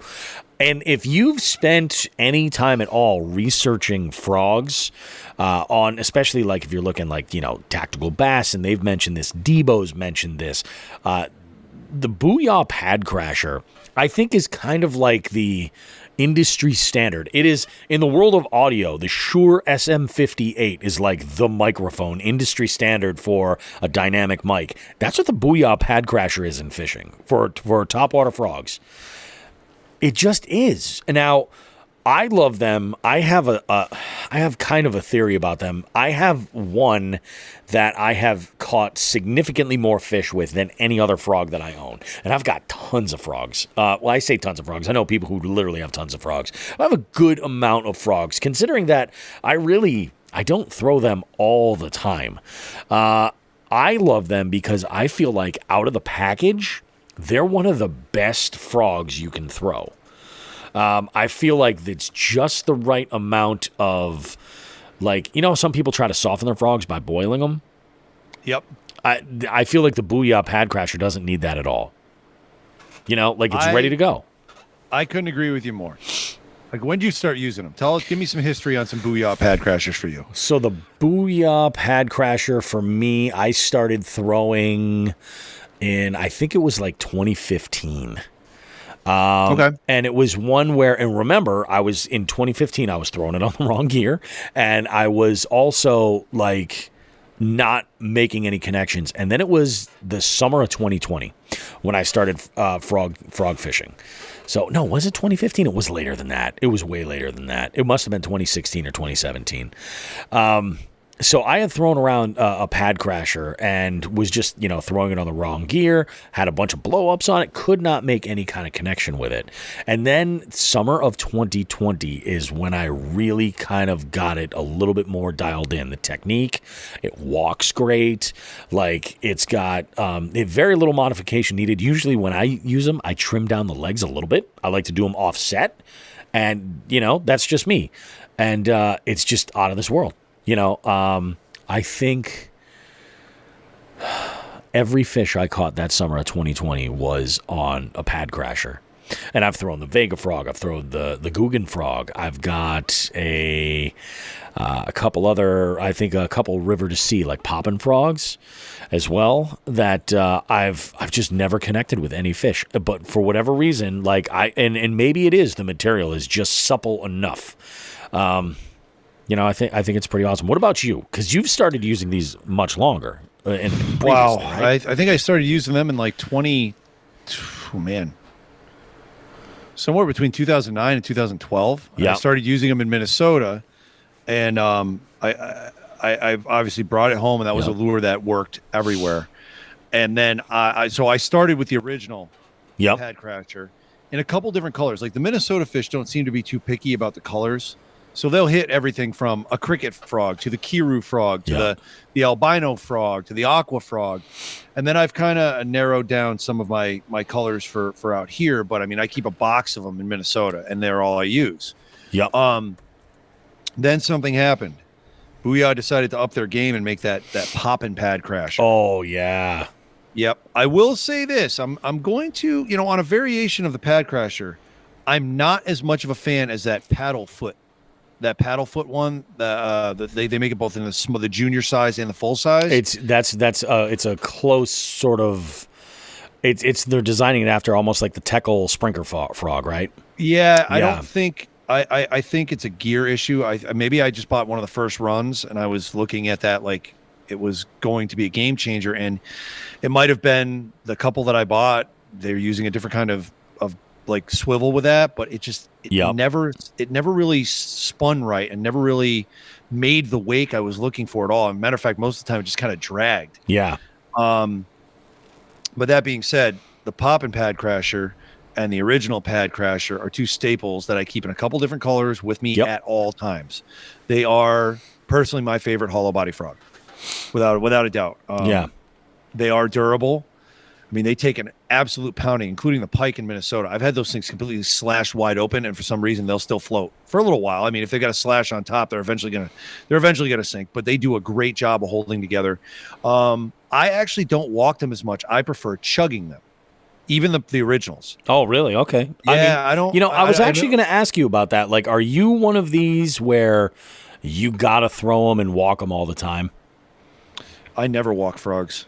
I mean, sometimes I do, but it's more of a maybe that's the retrieve they want. At that time, like I'll try it and getting off of the pad crashers. The only hollow body lure that I walk is the live target bluegill, because that one walks really easy. Yeah, it's shaped right for it. It doesn't. The frogs aren't shaped as well, I don't think, for the walking, but. I mean, I have Zara spooks and stuff. I just wouldn't walk them over weeds. Yeah, so exactly. I would use the pad crasher and I chug. Yep. That's how I roll with both of them. And honestly, I found that the real difference. I'll throw the popping one more in the rain. Really? Okay. Yeah. Just because it's louder. It adds that big pop to it. It makes it make a bigger wake if you need to. But I tend to do that. I'll throw a pad crasher in calm water as far as the surface, or wind. I'm fine with throwing that in wind, but if I have rain or I feel I need that extra noise, that's where I throw the popping one. Gotcha. I'm looking at what do you call it? Tackle Warehouse right now, and I'm like, what's the color of the one that I've got? It's Night Train. Night Train's another good one. Yeah. So Night Train is that all black? It's not all. Well, it's mainly black. Does it have something on the belly? No, it doesn't have. You know what it is? It's got blue, black and blue legs. Black and blue, and it's got like almost like behind the eyes, some detailing back there that's like a little bit white or orange. So take a peek at the one that's called Kiru frog, Kiru. Kiru. That's the one I use towards night in Minnesota, and I actually that's one it didn't follow me back as well. I haven't caught as many fish out here with it. Oh, yeah, it's black and red, right? Yeah. That's a good one. They like that one. So, what's the belly on that? Is it black? It is black. Oh, yeah. Yeah, I mean, black. Yep.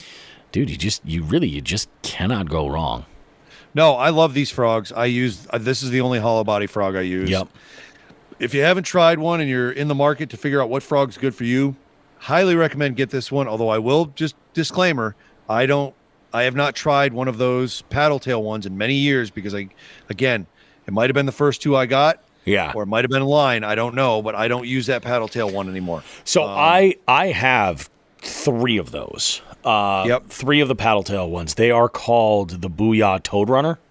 That's what they are, toad runners. Yeah, the toad runner. There's a 3-inch and a 4.5, and so I've got one in bluegill, I've got one in bone, and then I've got one in the. My biggest issue with those frogs are only with the smaller size, and I think it's just because that boot tail that it's got isn't heavy enough to catch the water and give the right action.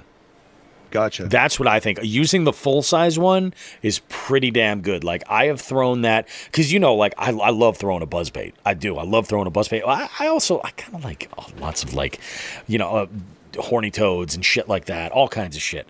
But the reason why I like this is that it allows me to do a couple of things. And for me, it's a versatility thing. First off, that toad runner is basically that BOOYAH Pad Crasher body.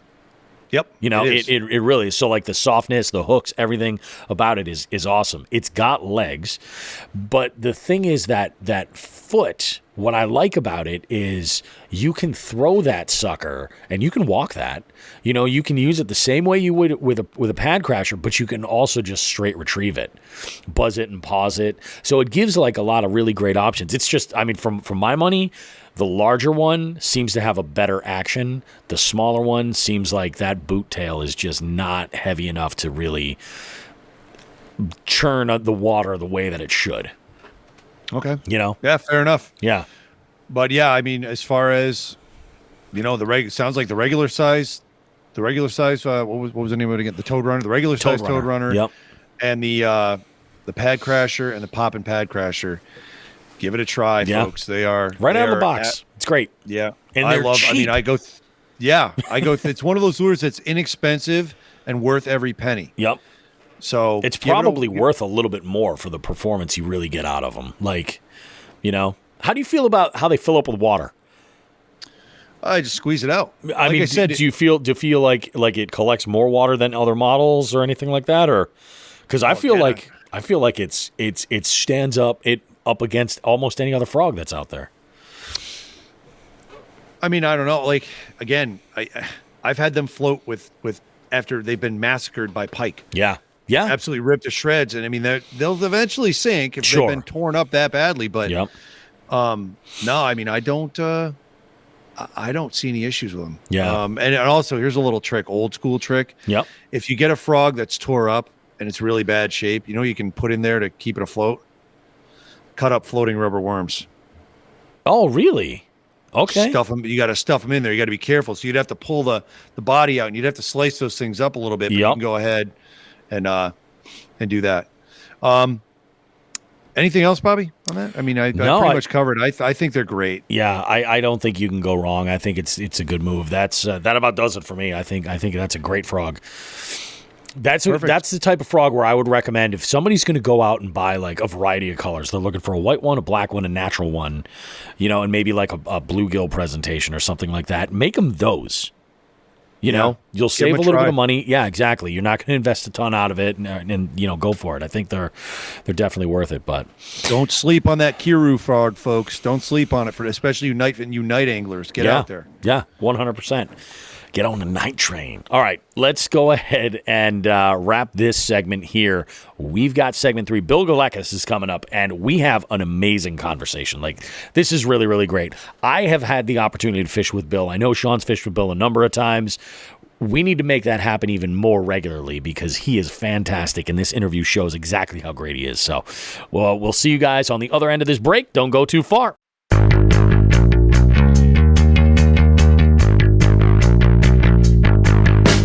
Jigs and Bigs is your favorite fishing podcast, right? Why not show the world how much you love the show while directly supporting us? We have men's and ladies' shirts, hoodies, and a variety of hats. We even have a waterproof outdoor Bluetooth speaker so you can listen to your favorite podcast while out on the water if you like. Check out jigsandbigs.com/shop to visit the store and gear yourself up. If you really can't get enough of this show, consider becoming a jighead and joining our Patreon. It's a subscription that gives you exclusive access to recording sessions that allow you to engage with us as we record the show. We also have some exclusive content there just for our jigheads and even have some special promo codes. Space is limited, so join now at jigsandbigs.com. Finally, if you're local to our area in Western Massachusetts, consider checking out the Western Mass Fishing Report, posted weekly at northeastwildwoman.com. We have amazing contributors providing great content and info for local conditions and what's been going on and working recently. Jigs and Bigs, so much more than just two lightly roasted hippies trapped in the 90s arguing on the internet about fishing.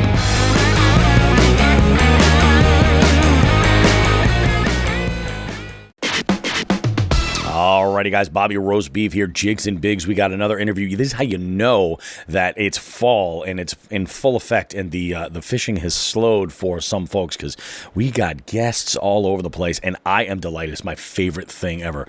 Today, we are joined by a Massachusetts boy, MAKB member, Bill Galekas. Bill, how you doing, dude? How's things? I'm doing good, Bobby. Things are good.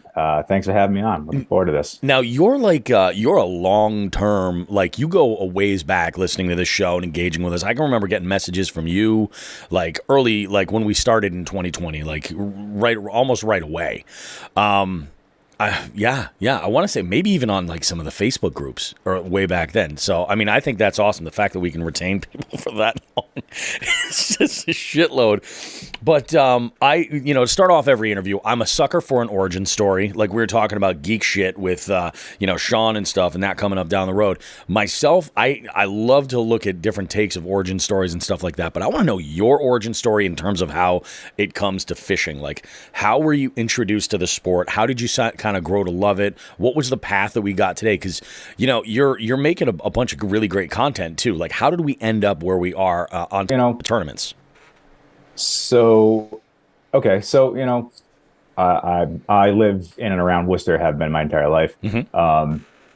As a kid, my family, we fish, but like they were mostly trout fishermen, a lot of Yeah. worms and trout and that kind of stuff.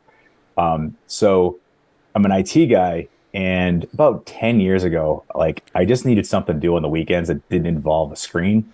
Yeah. And I got into bass fishing. I was like, oh, maybe I'll pick up fishing again. And I was working with a guy who was fishing, and we went out a couple times, and then it turned into an every Sunday thing for me. I was bank fishing wherever I could. Yep. And then, that went on for 2 or 3 years.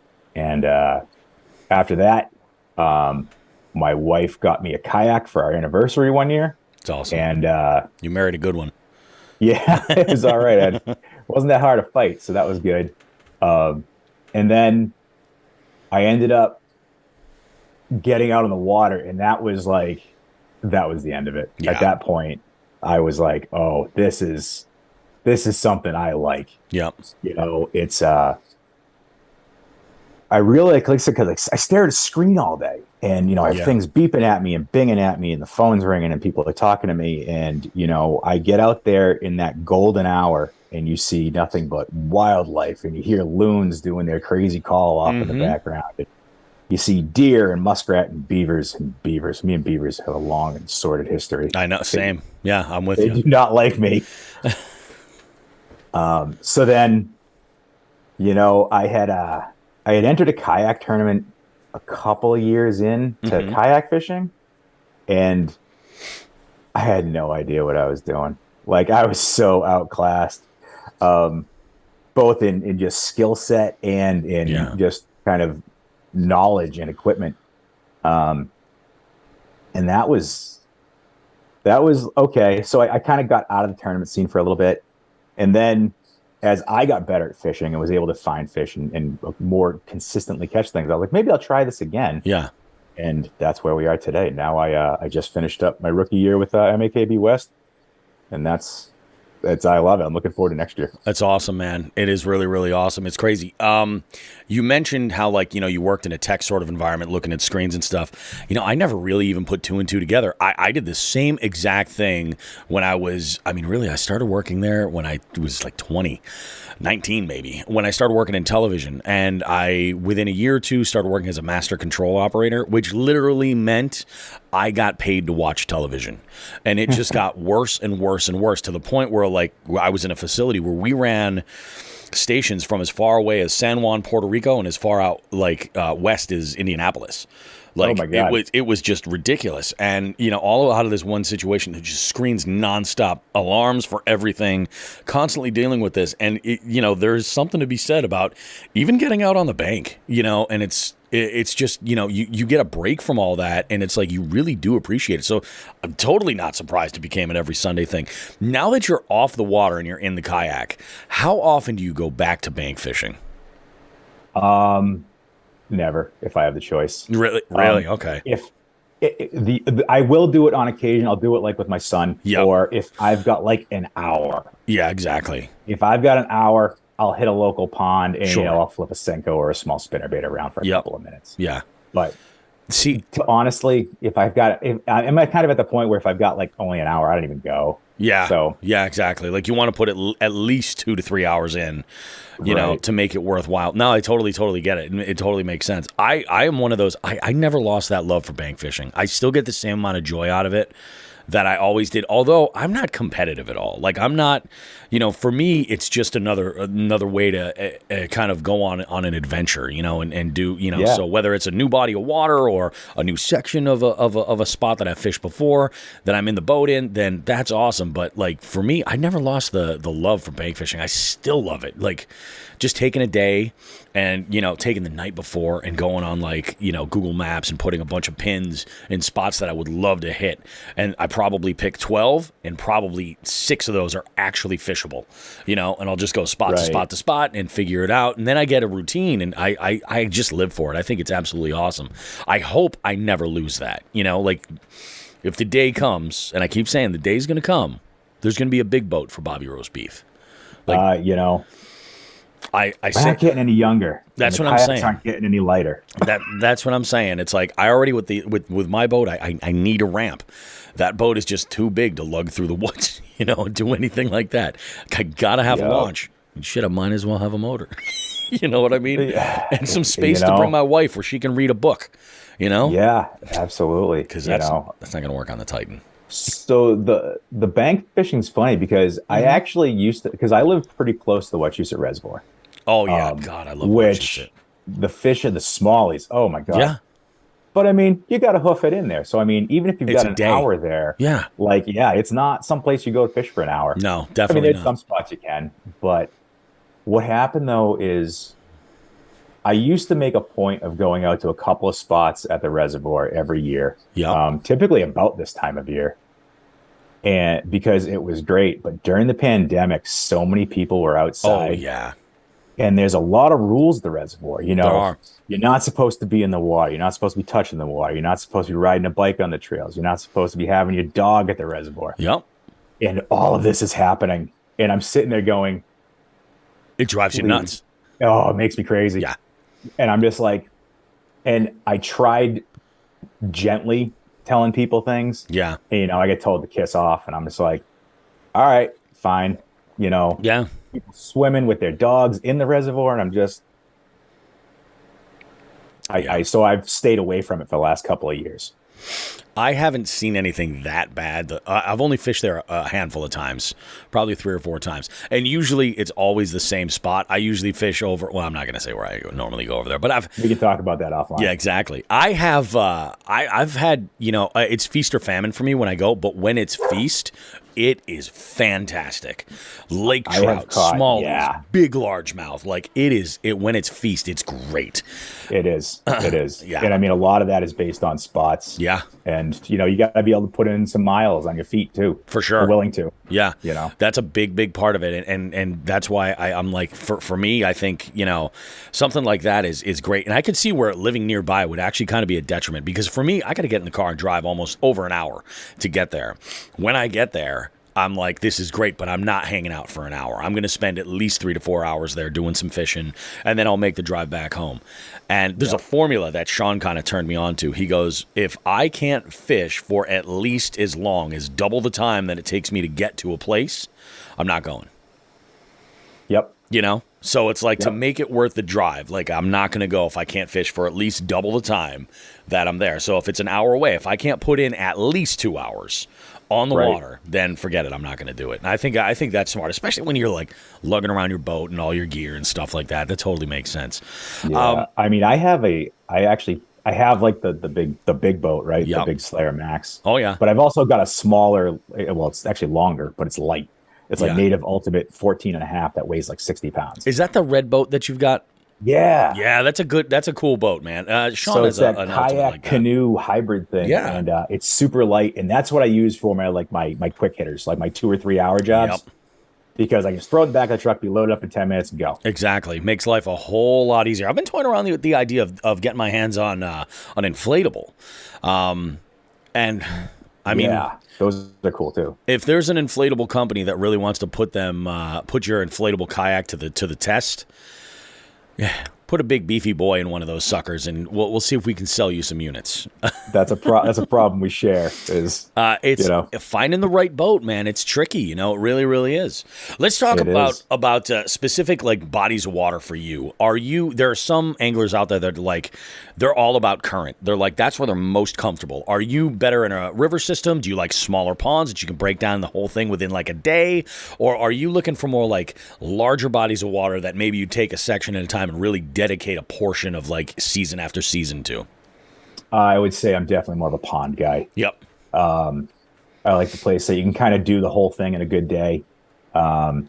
River systems, like I've barely ever fished them. Yeah.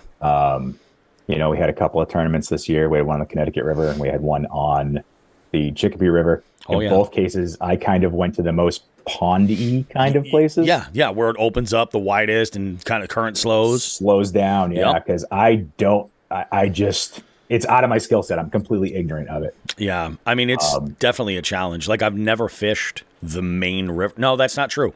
I have fished the main river and the Connecticut River, and I hated it. But that said, I was dealing with wind blowing in the same direction as the current that was pretty fast. So oh god, it was a double whammy. I don't blame the river for that. That was just shit luck for wind direction. Yeah, absolutely. Yeah, no, I mean, it's one of those things that I feel like you almost need someone like, a Sean or a Nelson or a Jerry Howes or a Scott Rhodes. These are all guys from Mammoth KB West who grew up fishing that way. Yep.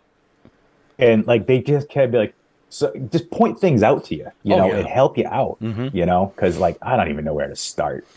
And it's funny, I finally, after, I think it was 2021, I started to kind of realize the payoff of fishing a river system. Like, there's just such a wider diversity of quality of fish, different species. Like, you have so much going on there.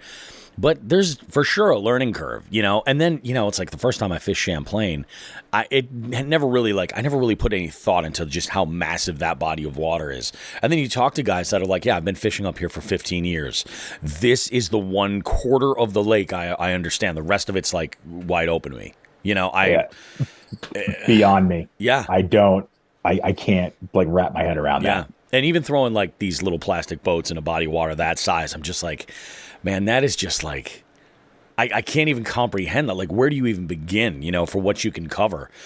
You need to dedicate season after season and trip after trip and like start taking really, really good notes and stuff. It's crazy. Let's get into like baits and gear and stuff. What's your, like, if you could give me a short list of your, top 3 or even top 5, like confidence baits, what are the things that if you got to get it done, you're going to throw? Well, it's not going to have treble hooks on it. I'll tell you that right now. No, if I have to do top baits, I mean, I'm going to say a Senko. Yep.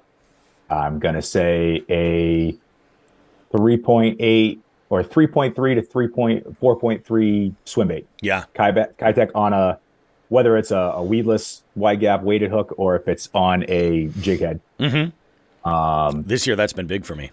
Yeah, it's, we got a lot of bait around here. Yep. I still don't know what a shad is, but whatever. Good luck. I would say a frog. I throw a lot of frogs. Yep. Uh-huh. And then I would probably say some form of a chatterbait. Yeah, gotcha. So that's probably the big 4 for me. I've kind of always got those tied on. Definitely. No, and I love asking that question because everybody sort of, I had this conversation with these 2 younger guys and we were talking about like the hype of some, I think they specifically said like Guggen baits, but they're just like, yeah, I don't think they're any better than anything else. And for the price, like you would expect that there's something else there. And I threw it out there. I was just like, the thing is like hype isn't free. Promotion and marketing and all that stuff, like that's what you're really paying for. And like, that's what they're doing. I get it. But what they're doing for the benefit of the sport as far as exposing new people to it and actually doing something that fishing cool, I mean, as cool as fishing can be, right. Like, as cool as it can be. They've made it something where it's like, oh, cool. You fish. That's interesting. So for new people, for the growth of the sport, I'm all about that. But the reality of it is, it's like, whatever it is that you're throwing, and I've learned this after interviewing all of these guests. There's a couple of things that I always hear. Like I always hear somebody say a Senko. Always. Come on. It's a home run. And you can fish it 6 different. You can fish it weedless. You can fish it not weedless, like wacky. Whatever. I mean, you can put it on a Ned head if you want to. If you want to cut it down, it's just super. It's so versatile. You can fish it like a jerk bait. You can fish it. You can put it as a trailer on a chatterbait. You can. It's nuts.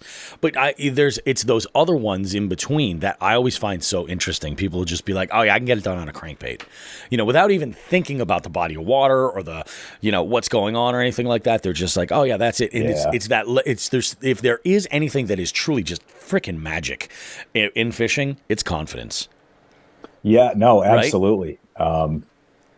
Yeah, I would actually probably swim jig in that list too. Now I'm thinking about it. But yeah, no, up here in Wares, I fish a lot of ponds. It's a lot of grass. And a lot of that grass is like early in the year, you can get away with a shallow crankbait or something like that. And I'm saying that's me. I'm sure there are guys around here who can rip a lipless through, a hayfield and be fine. I can't, but some people can, I'm sure. but just the aggravation of dealing with treble hooks and just the grass we have everywhere just makes me nuts. Yeah. No. I hear you. I have, plus, I mean, what was I throwing? It was a small crankbait. It was a small, like a micro square bill that I was throwing yesterday, just because I was like, well, let's see, this color pattern seems to work. Are they chasing something noisy and something, will this work? So because that's for me, that's what I like to do. I like to try to like figure out like, all right, this isn't working. Like, let's really dial in this pattern. So I threw this little crankbait and I caught this little nibbler, but from what I can imagine, basically I snagged him on the rear hook, right under the gill plate, like under the jaw, right over there. Yeah. And I'm thinking in my mind, I'm like, okay, there's probably a swipe, and because I was doing like a burn pause type pattern. Yep. I'll bet you right at the pause, and then when I started burning it again, he moved for it again, and I just snagged him, and I'm like, son of a bitch, you got to be kidding me. Yep. It is freaking bananas. Yep. Let's talk. This is a question that I love, and we get a lot of common answers, but the ones that stand out to me, I love the most. This old saying is that fishing tackle catches more fishermen than it actually catches fish. In your opinion, what do you think is the most ridiculous tackle trend that's been offered up by the industry to us? And have you used it? How did it work out? Personally, and I'm guarantee you there's a lot of people like, oh no, there's a lot of success on that. Mm-hmm. Tokyo rig. Tokyo rig, really? Tokyo rig. Yep. Nope. I have a couple of them. Yep. I've caught a fish on one. Yeah. I'm like, I can fish a drop shot. I can fish a power shot. The Tokyo rig, fine. It is what it is. I think it's goofy, but again, I'm not the best fisherman out there either. So I was watching, I forget who it was, and they were punching with a Tokyo rig. That just seems like such a mess. I don't. I mean, I'd have to obviously like see the cover and stuff. Like, I love punching, but I mean, it's just, I have a couple too. I just never really think to throw them. Well, that's just it. Like, there's just a lot going on there. Yeah. And again, it just. Like if you're fishing, I can see if you were fishing something rocky or like a clay bottom or wood or whatever, it would bounce through and look pretty good. But again, I fish so many ponds and it's so much muck and grass. Yeah. It's like, it's going to get I love bogged down. Wobble head, like the swinging football head jigs, the wobble headed jigs. Yep. I love them. They're absolutely awesome. I mean, you talk about like, I know that there is a technique for them where you burn them along the bottom. The idea is, think about it as like a jig hook style crankbait. Mm-hmm. You're just dragging those across the bottom, and the idea is they get hammered that way. I suppose like a Tokyo rig would sort of be handy in the way that like it would lift the plastic up a little bit more, and maybe that would be more effective if you were using something that was really buoyant. But I mean, I don't really like. For me, it's crazy. You look at like Tokyo rig, you look at Texas rigs, and a bunch of these other types of rigs, and there's just subtle differences between every single one. If you find something that works for you, just let it rip. And I'm sure there's a time and an absolute place where those things slay. Mm-hmm. I don't know what it is, but I'm sure there is. Other than the Tokyo rig, I feel like every time I see like the best of iCast every year, I'm like, what on earth? Oh yeah.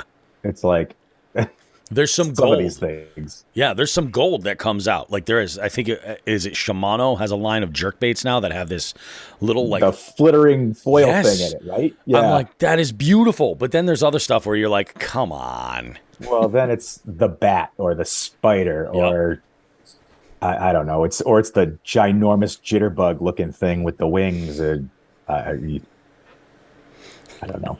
Maybe. I love it, man. I love it.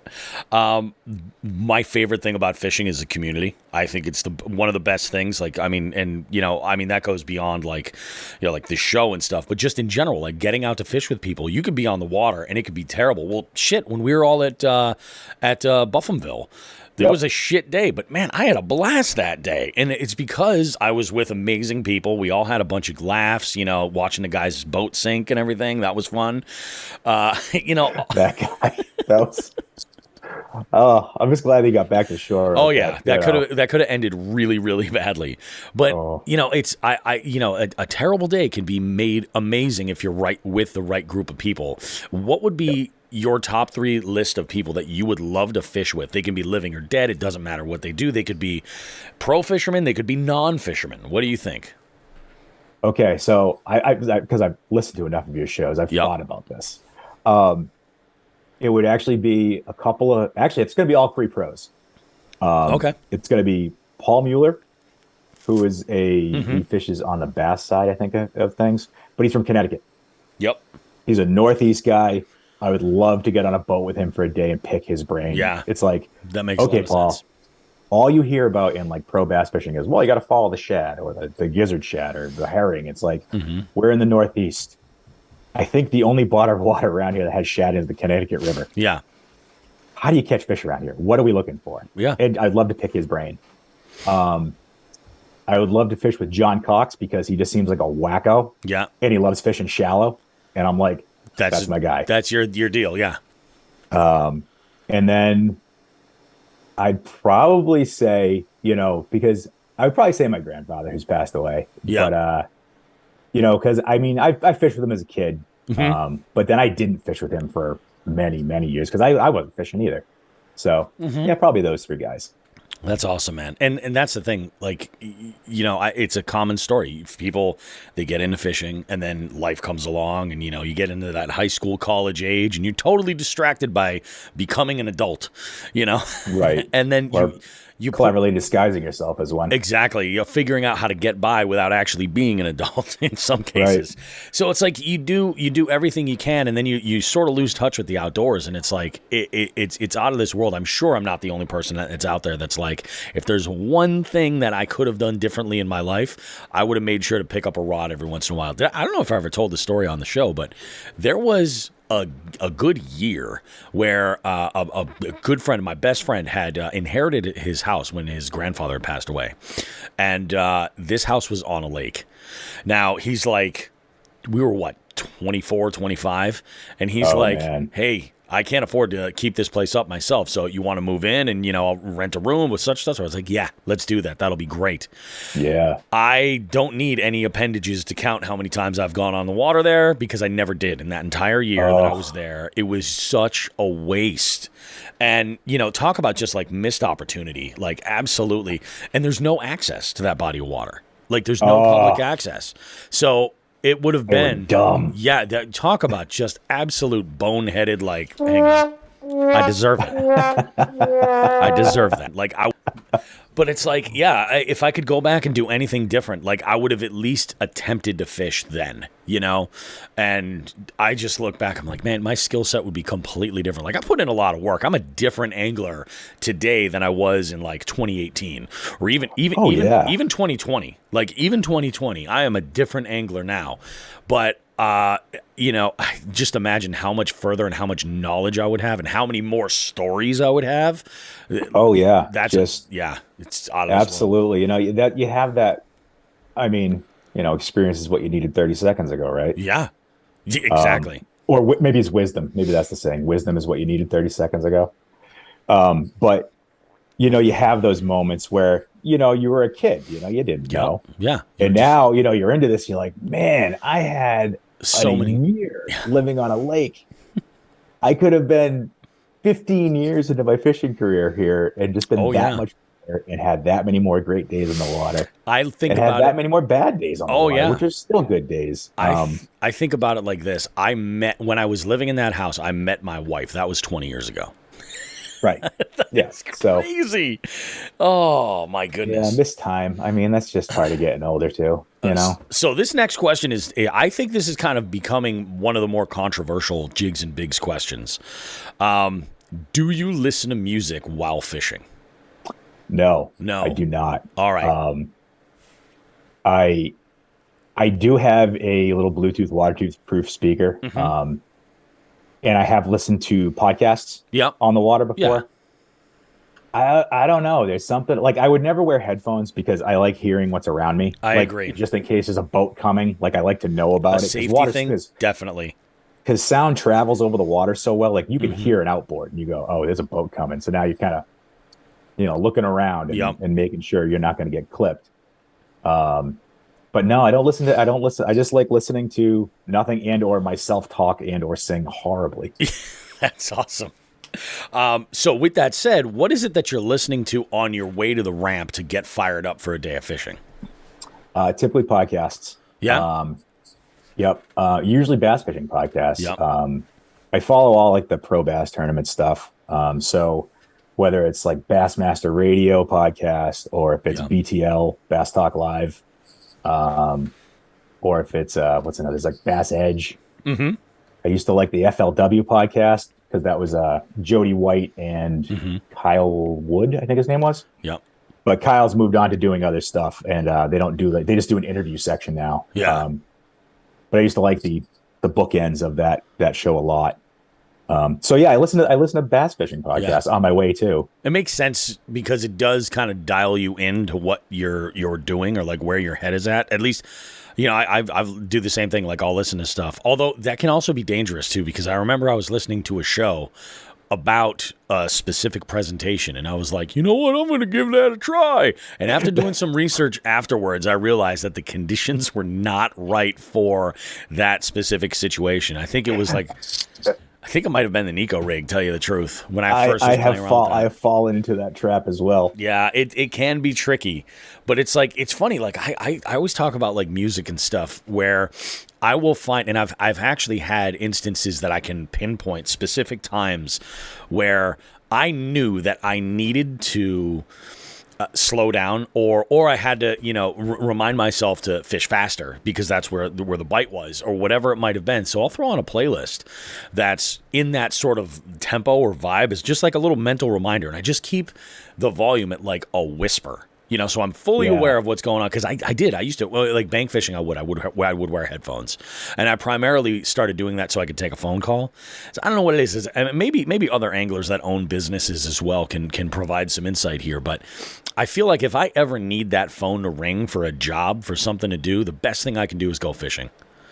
Yeah. Somebody's going to call me and say, hey, I need a quote for such and such an event. Can you do it? Oh, sure. Absolutely. All of a sudden now it's been the best thing for my business.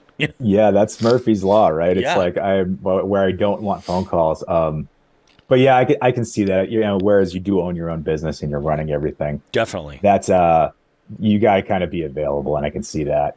I don't. And, I got my phone on vibrate in my pocket or my PFD, and I'll feel it buzz and I'll check it when I get a minute. Exactly. The eye roll and then all right, fine. I got a buddy of mine that I fish with all the time, and he does not have that ability to ignore the phone.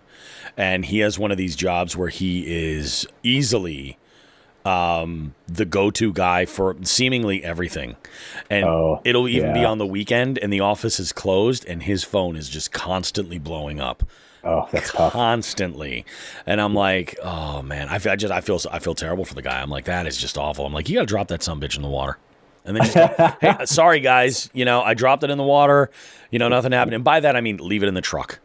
Learn to love your do not disturb function. Yeah, I think put your wife on the star call so she can get through if she needs to. Exactly. Like if there's an emergency, like, that's a topic for another day. We'll talk about. Yeah.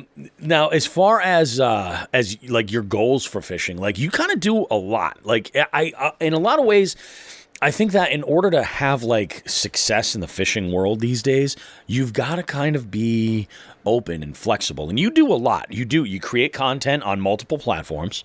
You got a great Instagram profile. You've got a YouTube channel that's absolutely unbelievable. Your production is great. I'm a little jealous of how good your audio is on your on your videos. Like I don't know what you're using for mics, but it's awesome. And also, like, you do the tournament stuff on top of that. And the beauty about what you do is one hand washes the other. And I feel like so many people fall short with that. You know what I mean? Like, you're out and you'll do a tournament, but that tournament is also content. And not only is it content that you can put out, but it's stuff that you can learn from by looking back at it. So it's by recording all of this, you're not only making, content that can, build viewers and create relationships with sponsors and things like that for you to grow with, but you're also able to take this and use it as a tool for yourself, selfishly. I think it was Debo that pointed that out to me originally. Like, creating this content was basically just so to have a logbook in video, of all this stuff. What would you say your goal is for like the next 5 to 10 years? If you could, where would you like to see fishing take you? Good grief. That's a funny question. It is. The funniest answer is I have zero ambition to do anything professionally with fishing. Yeah. I really do. I love it. I'm not after sponsors. I'm happy to support our sponsors. Yeah, exactly. I'm happy to support you guys. I'm happy to support, local, things like that. And people that support the things that I like and that I like to do. Mm-hmm. I have no interest in having, WBG fishing lures or a tackle shop or anything. The YouTube thing, like, I don't even I started it and I was like early in the year, I was doing videos for like every trip out. Oh yeah. It's a lot of work. It's a shit ton of work. Oh my God. It's so much editing. And so probably about June, I was like, I'm not doing I'll record. Yeah. And then if I get something that funny or goofy or interesting happens, I can make a clip of that. That's fine. That exactly. I think, and what's funny is I think that stuff's actually doing better. Like, that's what people want to see. They want to see the highlight. It's short attention span theater at this point. Reels are 10 seconds long. You don't, my recap videos are what, 3 to 5 minutes typically. Yeah. And the analytics say at the 2-minute mark, people are gone. Yeah. And hey, that's the way the world is, and that's fine. Yep. So yeah, no, it's interesting because I think Debo's right. I think what you said about the biggest part of those videos is that I have to review the footage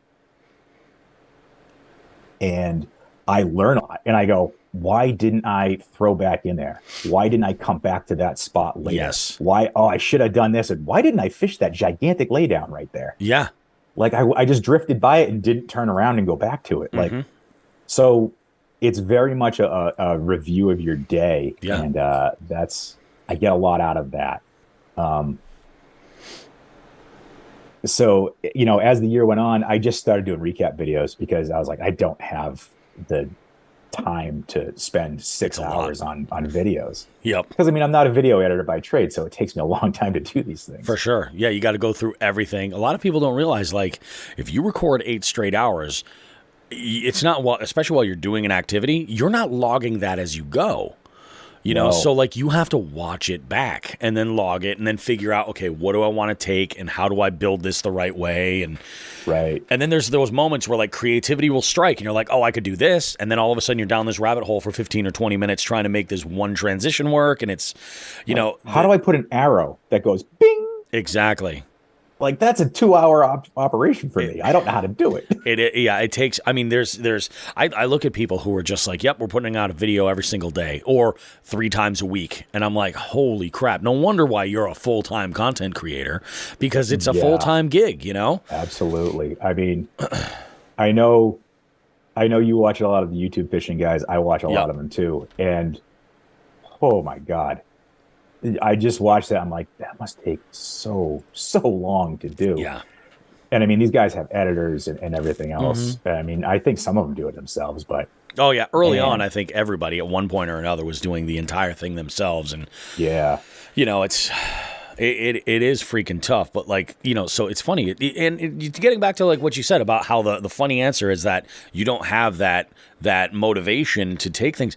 I think that's a good thing to recognize that, because not everybody has to necessarily be I feel like the last couple of years, if anything is, if I've learned anything over the last couple of years, it's when you're working stiff and you're working for somebody else, or even you're a business owner or something, you're just like, I wish I could just get paid to fish. That will never happen. No, it will never happen because nobody is paying you to fish. even if you're a tournament angler of like the highest caliber, they're paying you to sell baits. That's where the money is. Like, you might win in the tournament, or, I mean, you could fill your walleye with lead sinkers and fillets and pliers and such, and you could win that way too. Oh, man. Unbelievable. I'm never going to let that go. I think that is hilarious.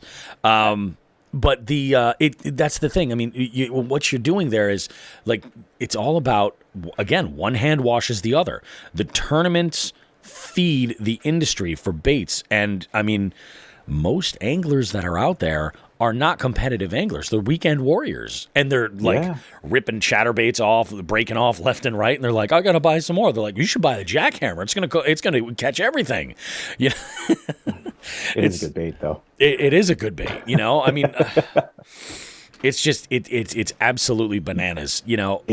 I mean, you watch a weigh-in and they're like, so, Bob, how did you, what'd you catch do? And he's like, well, I had my Trocar hook on my Zoom brush hog, and I did that on my Abu Garcia whatever with my Sunline fluorocarbon on my, Fenwick rod, and in my Ranger boat with my Yamaha motor and my power pole, zero water anchors and my Minn Kota GPS. And it's like, oh my God. It's almost like if they were like, okay, here you go. Bake a cake. Here's a list of the ingredients and none of the instructions. Good luck. Yeah. Right. Good luck. I mean, I go back to, I think back to when I first started bass fishing, 10 years ago, call it. Yep. And I would hear, use a square bill in the spring, and I'd go out and I'd buy 4 square bills. Yep. And I had every color of Senko or Yum Dinger or stick bait or whatever you could think of. And like, I would see a video and they'd be like, oh, use this, use that. I have so much stuff just sitting in a bin in the basement that has not seen the light of day in 5 years. It's freaking scary. Like, so if there's anybody new listening to this, you pick any color you want, just as long as it's green pumpkin. Yeah. And go from there. Actually, that's a great transition to the next question is this. Let's say you have a friend or a coworker or somebody that approaches you and they're just like, Bill, I'm thinking about getting into fishing, like, or maybe they just started and they're having a little bit of difficulty. What's some advice you would give a newbie? Oh, boy. This is funny. This ties back into the YouTube ambition. Is I'm not an authority on anything. So if someone came to me and said, hey, what do I do to catch a bass? I'd be like, okay, get yourself a 7-foot long spinning rod, medium or medium heavy. Get yourself, spinning reel, obviously you need for that. Yep. I'd probably just tell them to go with, mono. Yep. By 10 to 12 for the spinning rod, probably 10. And then get a pack of 5-inch Senkos.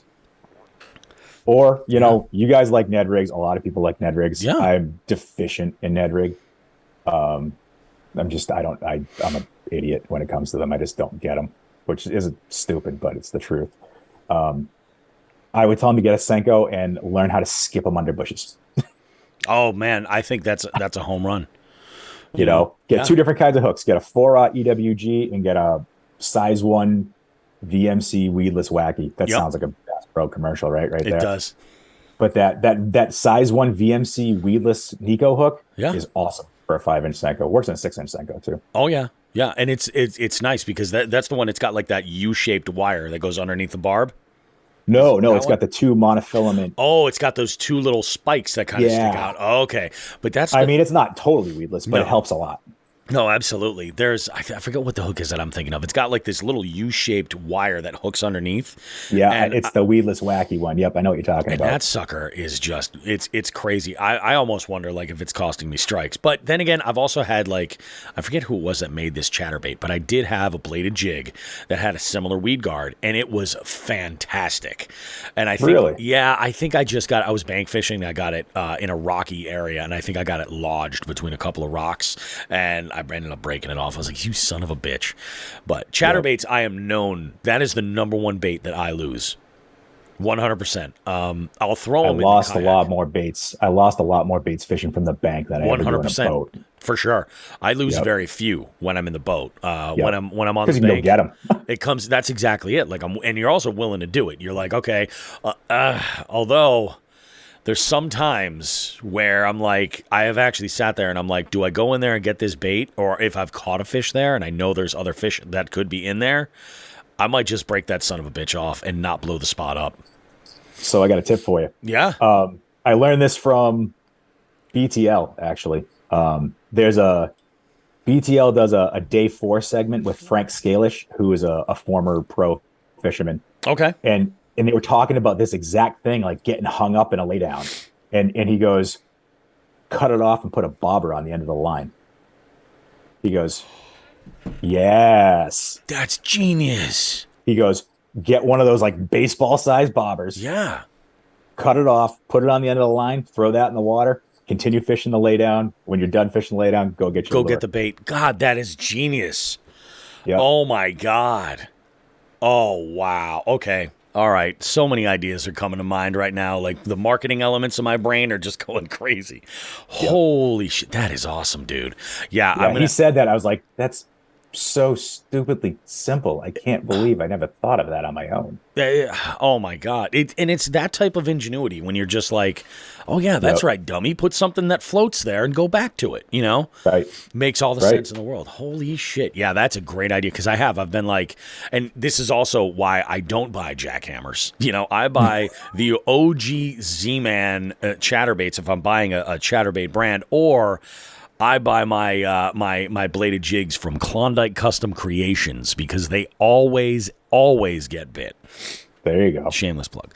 Yeah, it's okay. You're welcome, Matt. I got to tell you though, man, it's crazy. Like the adventure that fishing has brought me on, I am more thankful for than like I'm as thankful for that as I am like my kids. You know what I mean?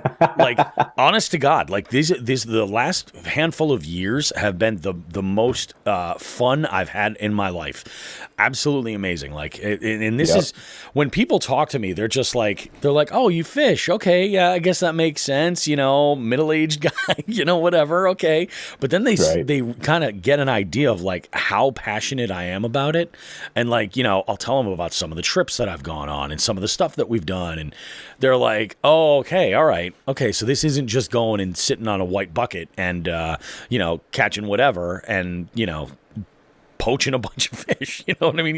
You're actually going out there and like you're chasing after something. You're trying to like get onto that next thing. Yeah. I think that's awesome. It's your thing. Yeah. Have you traveled anywhere specifically? Like I'll say like outside of the state specifically, or I would say actually really like outside of New England specifically to fish. No, I haven't. I'm not much of a traveler. Yeah. I'm not that like I'm not into that. I'm kind of the 4-day vacation guy. Yeah. Like I go someplace for a few days and then I just kind of want to get home again. Yep. Sleep in my own bed, you know. Nothing wrong with that kind that. of thing. Yeah. As my son gets older though, and you know, he likes fishing. He's not crazy about it. He's 10. Yeah. So, but we go out a few times a year and we have some fun with it. That's awesome. We do little mano tournaments that I manage to lose every time. That's awesome though, man. That's great. He makes the scoring system. So, okay. You know, you get a point per fish, and you know, I think he's like, if you catch a muskie, you win. I'm like, kid, you catch a muskie in this pond, and I'll give it to you. But yeah, so you know, as he gets older, I would love to do like a Father's Day trip, like up to Canada to catch pike. You know, that kind of stuff. As he gets older, right now, you know, he's just not of that age. Yeah, I mean, there is nothing like that. Like going, like the bug bit me when we did Champlain. You know, I mean, we were so far up in like brand new water. I had never fished for. It's so funny. Last night I saw the guy who owns the cabin that we rented when we went up there, and he took us out. He happened to be in town that day for a going away party for one of the neighbors. They had sold their cabin, and that was their last weekend there. So he was up. And he says, yeah, he's like, is it cool? He's like, I know you guys are going to be up there that weekend. He's like, is it cool if I just crash on the couch and then head out? He's like, actually, I'll take you guys out on the boat that following morning. And I was like, oh, hell yeah. So I happened to go with my dad, and we had a great time. It was absolutely out of this world. But like those types of trips, like, yeah, and you go, 3-4 days, something like that. You fill it with as much adventure as you can, and then you come back and sleep in your own bed, get back to real life. It is, you just create amazing memories. Yep. And again, it's not, you can have a great time and not catch a damn thing. Yeah. That's exactly it. It's that kind of thing is very much about who you're with. Yep. And the time you're spending with them. It's so funny. Like I talk all the time, probably too much, about how I am just really not interested in the tournament side of fishing at all. But at the same time, when Sean talks about like the get-togethers, like for the EKF stuff especially, and like, a bunch of guys go and they fish, there's one body of water and they're there for like 3 nights, and like it's just this whole thing. I got a little taste of that when we went and we fished the salt on over the summer, and I was like, okay, so this I can get down with. Like I almost would consider just like paying the donation, because that's the thing. I'm like, I don't feel right tagging along to all these tournaments and taking up a spot on the water. Not that I'm going to catch anybody's fish, you know what I mean? But like, I'm like, there's other shit going on. I'm not a part of that. Like, it's all good. But the fucking camping and stuff, I'm all about that. I think that is absolutely awesome. Yeah, no, I could see myself getting into like that kind of weekend trip. I think they kind of figured it out, Yeah, I will say that. I think EKF is top notch. Like they deliver great organization. Yeah, who's running it, and I mean, Ken doesn't mess around with MAKB. He does. It's run. I'll say tight ship. It's not that he's a dictator, but it's above board and it's very well run. Everything's very transparent. Communicated well, so that's great. But no, I think those guys got that figured out this summer. They figured out go up Thursday. Do their thing on Friday with a pre-fish, tournament day Saturday, and then we're not fishing Sunday. We all got to get back to real life. Exactly. Yeah. So I think they kind of figured that out, and that sounds like something I could very much get down with. Yep, that's pretty awesome. Are there any like specific bodies of water that you are just like they're on your bucket list? You would love to hit them. I want to. I've never done this, despite living in Massachusetts my entire life. I've never been out in the Quabbin in one of those rented boats. Oh man, we should do it. I know we should, and it's just a matter of setting aside the time and actually doing it. Yep. That I would love to get out on Candlewood. Again, Champlain sounds awesome. I'd love to get up to Squam. I've heard Squam is fantastic. You know what? I have too. I've never fished up there. Me either. Yeah. And it's not the washing machine that Winnipesaukee gets the reputation of being. I can't speak to it directly, but that's what I understand. So, yeah, those local ones. There's a lot of stuff locally, like even like down by the Cape. Like I've never fished a lot of that stuff down there. Oh yeah.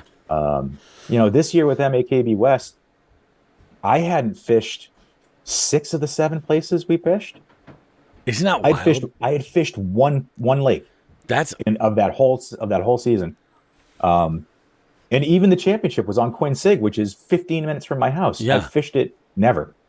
It's just wild the way that works. Now let me ask you this: in terms of that one body of water that you had experience with, was it like a night and day sort of situation for you? Did you go into it with a different kind of feeling? Like where was your head at because you had fished it, or what were the differences between that and the rest of the trail? So the differences there were, like I said, I already had familiarity with how it laid out, kind of the structure of the lake. So I didn't have to go looking.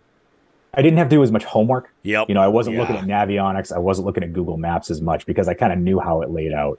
I still went and pre-fished it. I pre-fished it for maybe 2 hours. Yeah. Just poking around a little bit. Yep. Whereas everything else, like I spent a day, like basically mapping out a lot of these places. Oh yeah.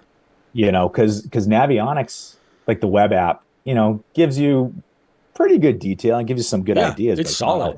It's not always accurate though. No.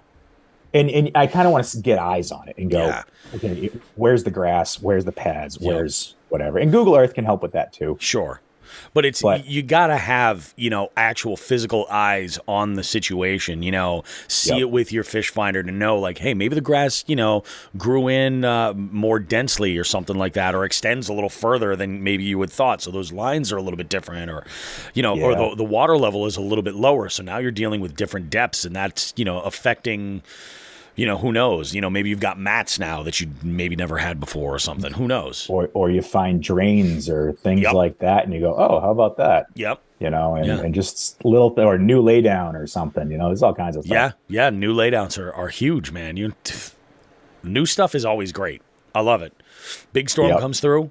And just this year, I dedicated a whole lot of time to a body of water that was just super local to me. So I've been dropping the boat in there at least twice a week and getting out there, getting on it. And there were a couple of nights where, I would be getting home from work and, we'd have a storm. And I'm like, oh, okay. All right. Well, hey, maybe some of this heavy wind is going to blow a tree down or something. And yeah, sure shit. Right. A couple of times over the summer, I would go over and I'm like, that guy's new. Let's give it a week and see what happens. And then all of a sudden, bam! And I just that body of water, that body of water, that new laydown. It was probably about 6 weeks, but I pulled an 18 off of it, with a popper, and I'm just like, yeah, beautiful. I love it. Yep. Yeah, absolutely. Unbelievable, dude.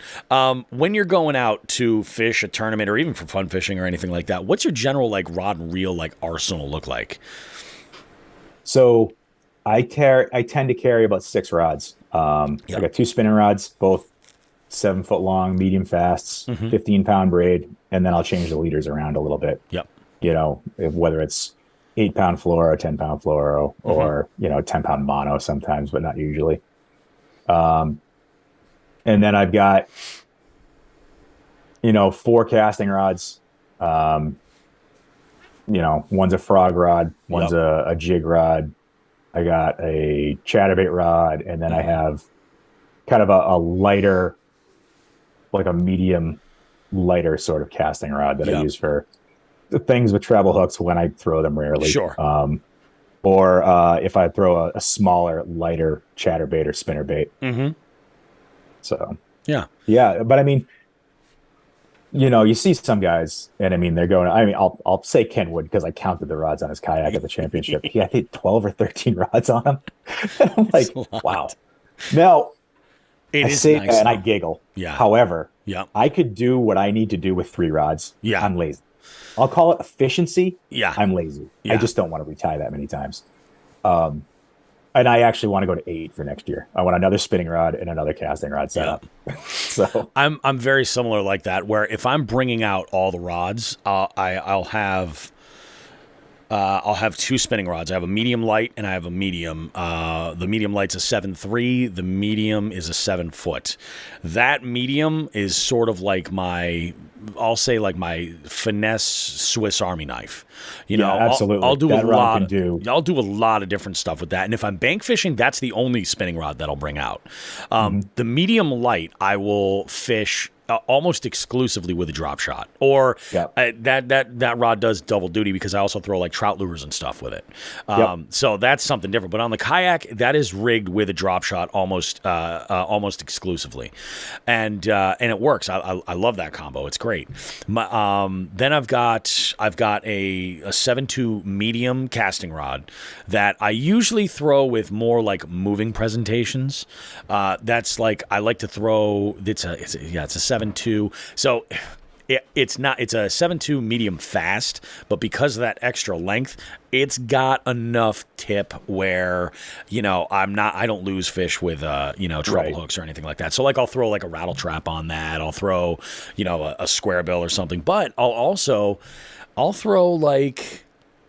weedless Senko on it. If or a fluke, I'll throw a fluke on that as well. It's because it's a little bit lighter, I can throw those lighter baits and stuff, and it's not a problem. And I've actually I caught my PB on that rod. Nice. Yeah, I caught my PB on that rod throwing a jerk bait with it, and I'll generally if it's like a moving presentation like treble hook or something, I'll throw it on that. I have a 7 foot medium heavy baitcaster that I throw primarily jigs with. I throw jigs and swim jigs for the most part. I'll throw, I can throw spinner baits with it and chatter baits and stuff as well. But that's the thing. I like the versatility. But that rod and that 7-foot medium, the 2 7-foot rods, I always take with me wherever I'm going because for versatility, I can do it all there. I have a frogging rod, and I've got my swim bait rod, which is the 711 extra heavy. Yeah, you got that big thing. Yeah. That's something I'm not into at all. Yeah, it's a different style of fishing entirely. I genuinely believe that. Like, I almost think that conventional bass fishing and swim bait bass fishing have less in common than swim bait bass fishing and fly fishing have in common. Like, there's more in common with the two of those because that's a real broad generalization, but I feel like it's so separated from like conventional bass fishing where the real way to do it is just to take that one single rod. But the reason why I like to carry it is when it's a tough day. This year, I've really kind of put a lot of emphasis on when it gets tough, go to the extremes size-wise. Yeah. And if you're going to go, like I will always, and I tend to always lean, I'm much more of a finesse angler. So I will always lend my direction down to slower and smaller. But at the same time, like when I was fishing A1. And I got on one fish on a Ned, and it was, I had a bite at a swim jig. And then I said, okay, well, not missing anymore. Let's size down. So I threw a Ned. I caught my first. It was a 14. I then caught a 17 and a 19 on a 4.5 ounce wake bait. Cause I was like, at A1. Yeah. That's a big treble hook bait. That's a giant treble hook bait. What time of year because I only fished A1 for the first time this year, and I fished it in April. Yep. And I fished it in June, and it was choked up in June. It was when did we fish there? Was it sometime in July or early August? And you were able to throw a wake bait there? Yep. Wow. What I did was I lined myself up along the weed edges. And I basically, and that's not to say like it took some figuring out where to cast because I brought some salad in. But what I was looking to do was basically just like tickle the edge of those weeds. And it was something, man. It was absolutely out of this world. But it is. I think that like if you're going to go to the extremes and you're going to fish small, I'd rather, it might be, it's an 8-foot fucking rod, you know what I mean? But that's a big rod. I'd rather have that on there in case I got to throw it. You know what I mean? So at least it gives me the option because that's my whole thing. I'm all about versatility and versatility bank fishing and versatility kayak fishing and versatility big boat fishing. They're totally different ball games. Absolutely. It's just absolutely. I'd agree with that. It's freaking bananas. When I bank fish, I don't even bring a bait caster. Oh, really? I bring a medium heavy spinning rod, and I bring 2 medium spinning rods because I find that when I bank fish, I end up in tight quarters a lot. Yep. And I need room to operate with a bait caster. Like I can't have trees around me and everything else. Like I will end up with the biggest nightmare backlash of the planet. You know what's so wild about bank fishing is that for me, the technique that bank fishing forced me to get really good with is pitching. I just really got into doing that reasonably well this year. Very, very important for me. And also, like, I never really thought about this before I got into the kayak, but having the butt end of your rod be shorter. And for me, I've got the little Tyrannosaurus arms. So it's like, like we're talking about tiny little butt ends there so that you have more articulation with your wrist and it's not like banging up against your forearm. Yeah. I've found it's even worse when you're sitting down with a PFD on. Yeah. Oh yeah, absolutely. It is. It's that much worse. Like I don't have to pitch or flip when I'm in there. Like that's a nice thing about kayak fishing is like, if I have to make really accurate casts, like roll casting, like right parallel with the surface of the water is very, very convenient. You can get really good with that. Yeah. Punching is different. Punching is one of those things where I got to stand up in my boat to do it, to do it and do it effectively. So you're braver than me because I can stand up and fish in mine and I will, but I won't do it for anything that I need to like jack them on. Yeah, Like if I'm flipping into weeds or I'm fishing a frog and I'm going to crack them, or I'm fishing a jig in wood. Yep. And I'm going to crack them with it because I know I'm going to lay into it. And you're going you're over. going to hear a sploosh. Like I'm going in. There's no doubt in my mind. I don't think I've only ever punched from the kayak once, and it would have been the worst day to fall in the water. But luckily, I didn't even get a bite. I didn't even get a bite punching. Like, right. It was just ridiculous. But it's like, yeah, it's like it's nuts. But for me, bank fishing that taught me a ton, and it was like because I was the same way. I'm like, yeah, it's just I can do so much more with a shorter spinning rod when I'm out there. But then I'm like, yeah, when I want to throw this half-ounce jig, it's like, and this is when I had only like a 7-foot medium, I'm yeah, that's not really going to do the job. I should probably bring out a bait caster. And when I put together a combo that was decent, and I figured out how to pitch and get like some decent distance and worked on my accuracy and stuff and got that together, I realized that I was able to do a whole lot more. And it was definitely a good thing. But yeah, that was, I totally get that, bank fishing, bringing out, and less is more. And what's funny is, like, for me, depending on the time of year, will change when I'm bringing out. So I might bring out like 2 bait casters and a spinning combo, the 2 7-foot combos, and then that third one, if it's in the spring or in the fall, it's more than likely it's going to be that 7-foot medium. If it's the middle of summer, it's going to be my frog rod. Right. And then it's like, so like I usually try to limit it to 3 for the most part, what I'm taking out there. It's tough to carry more than that anywhere and move. And it just gets unwieldy. Yeah. I got a buddy of mine that will go out and he will bring 6 rods and he's got them all lined up and he's just like, I get it. There's a certain level of convenience. Like, oh, hey, I missed, or I broke off. Well, I'm just going to go throw this instead of retying or having a follow-up bait. That's always a great idea. But yeah, it's absolutely. It's one of those conveniences. It's tough as a bank angler to have. So let's get to, this is like oh no, I forgot this one question. This is huge. So I'm going to skip the chicken question because I think you and I have already talked about that. What I want to know though is this, like, I don't know if you saw, I did a reel on the Bobby Roast Beef Instagram, and that reel was, it was me eating a KFC famous bowl with the song I Have Nothing from Whitney Houston playing in the background. Now, for those that don't understand, Patton Oswalt did this as a bit in like early 2000s and talking about how these things are the most popular items in America, has spoken with KFC and they want their failure food served in a sadness bowl. So this week at Trivia, I played around and did this what do you call it? This round of music to play while eating your KFC bowl, and it was depressing. But I forget where I was going with that and why I dropped into that whole little wormhole there. But let's say you had fantastic. Was it Adam?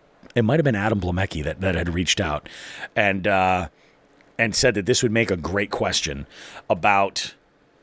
Let's say you go out and you're fishing, and it is just horrific. Like, it is the worst day ever. You broke a rod. You lost a bunch of freaking jackhammers. You caught no fish other than like maybe dink rock bass, and you're just done. You're like, am I actually on Facebook Marketplace selling my kayaks? What am I doing now? What's happening in my life? What are you filling for sadness food in your failure bowl?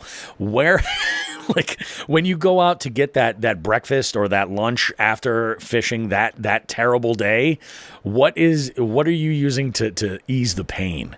Okay. So this actually ties in with your chicken question. Okay. Because it's going to be, BT's Smokehouse in Sturbridge. Dude, right? I love BT's Smokehouse. Okay.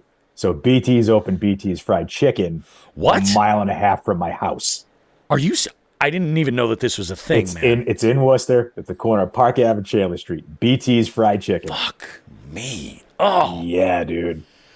So Brian, if I am going for, I need to, comfort the cockles of my heart. Yes. I am 100% going to BT's. I am getting the Nantucket Hot. I am getting a cup of mac and cheese. I am getting a piece of cornbread. I may wash it down with a beer or an orange dry, a polar orange dry. Oh, yeah. You got to love it, man. It's absolutely going to be BT's. You earned it. Fried chicken. That is amazing. I am spending my afternoon today going for a ride to track down some foliage, damn it, with queen beef. And I might adjust this route so that right around dinner we hit Park Ave in Worcester. And there you go. Yeah, that might have to be the plan. That is, I didn't even know that was a thing. Oh, man. And it's God. Good. Yeah. Oh, I can get down with that. That sounds fantastic. So now, like the ultimate sort of story here with this show, or the cornerstone of it all is it's all about fishing stories, and there are two that we want from you, Bill. We want that story where either you, really the two stories we want are the one that you're most proud of on the water. It could be a PB, it could be like a new species, it could be maybe something happened on the water and you were able to like lend a helping hand or something. But that story, that's like the story you would tell to somebody at a party about that happened on the water, that you're just like, oh yeah, well that happened. And then the other story we want from you is the epic fail, that the biggest of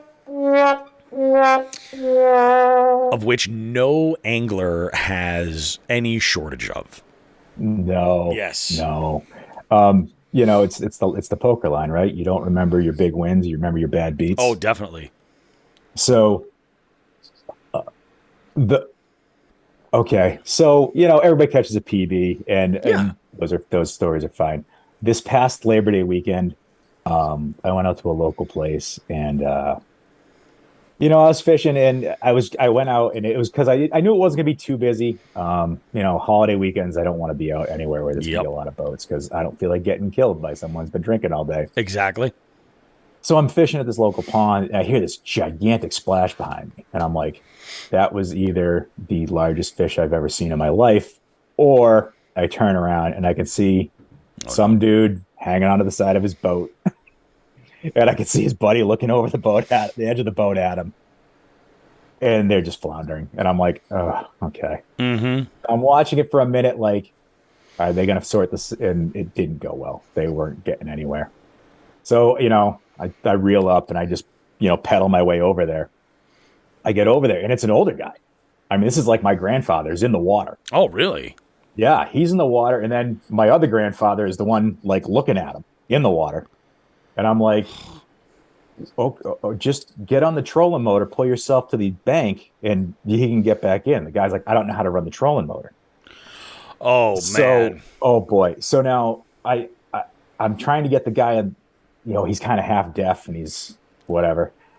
And I'm like, grab onto the kayak. I'll pull you over to shore. And then I'll come out and I'll get the boat, throw me the bow line. I'll pull the boat over the shore and we'll get you going. This seems like a pretty simple operation, right? Yeah.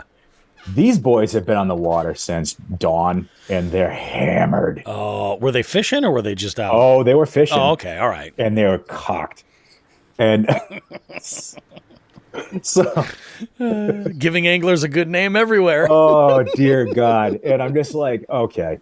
So I get Grandpa in the water to finally let go of his boat. Like he's trying to hang on to his boat and my boat and have me pull everybody to the shore. And I'm like, dude, this isn't gonna work. I'm like, just let go of your boat, and we're 15 feet from shore. Yeah, exactly. He's got no PFD on, of course, or nothing, and he's cocked. And I'm like, oh God, because why would you? Right? Exactly. So I get him into like 3 feet of water, and he's still like, he looks like Randy from A Christmas Story. He's like, oh, I can't put my arms down, and I'm like, stand up. Which he finally does. He's like, oh, hey, look at that. I'm in 3 feet of water. Perfect. So then I get the other guy, and eventually I get him back in. And they get back in their boat, and I'm like, okay, you guys good? Oh, yeah, thanks a lot. Cool. Now I figure their day is over. Oh, no, they went right back to it. And I'm just like, okay, I'm staying away from you guys. Yeah. But you know what? I didn't know they were bombed in the beginning, and I don't wish any real ill will on anyone. Oh, sure. Or anything. So I was glad to have helped them and got them back on their way. Because I don't know what would have happened otherwise. But just stand up. Just stand up, man. You're in 3 feet of water. So I got them, and I would like to think that any one of us would help. Oh yeah, that sort of situation out, even after finding out they're cocked. But after that, I definitely gave them some distance. And when they started doing donuts around the lake, I'm like, and that's my cue to leave. Exactly. Yeah. This isn't going to end well. Right. So that was good. That was the good one, right? I'm happy to have helped. Yeah, of course. The Hua Hua would have been October of the first year I got my kayak. Oh, okay. So it's 50 degrees out. It's the beginning of October. The water it might have been mid-October. Mm-hmm. I'm wearing, I don't know any better. I'm first year in this thing. I'm wearing, work boots, socks, jeans, cotton t-shirt, big old cotton hoodie. I got a PFD on. I'm not an idiot. Yeah. I'm wearing nothing but cotton. And it was a Predator MX. Great boat. Loved it. Very, very stable. This is nothing against the boat. Oh, yeah. And I went to put my rod on the gunnel and I dropped it. And it went in the water and I snatched at it and I missed it, but I could still see it. But due to the refraction of the water, it looks like it's closer than it is. Oh, yeah. And I leaned too far over to the side. And that was it. Boosh. And I knew it. As soon as I knew I was going over, I was like, oh my God, this is terrible. I hit the water. I have that. Oh God. And I was in the water. I'm like, okay, this water isn't that cold. I'm not going to die, from freezing cold water. Yard sail, boat completely turtles, yard sail, stuff is everywhere. I haven't practiced how to flip the thing back over again. Mm-hmm. So now I'm just swimming the boat back to shore. I flip it over, get back in the boat, collect my yard sail. And of course, I'm as far from the launch as I'm going to get that day. Exactly. This was actually at Buffinville. Oh, okay. I was down the south end of the South Basin. Oh, my God. So you had flipped it over. Yeah, you had a ways to go. Oh, I did. And I was on a paddle boat. And so, fuck. And so now when I'm out of the water, now I'm shivering. You're freezing. And so I'm paddling my butt back to the ramp. And again, now I'm sweating, so I'm fine. But the second I got back to the ramp and I stopped, back to the shivering. Fortunately, I had some clothes in the truck, and That's good. Somebody, hopefully, I don't think anybody walked by and saw a big, fat, naked guy at the ramp, but, I had to strip out. If they did, it's Massachusetts. We're pretty liberal with that shit. Yeah, exactly. Like, hey, live your best life, bud. Yeah, right. Hey, I'm not hurting nobody. Just let me be. Oh, my God. That's brutal. So, yeah.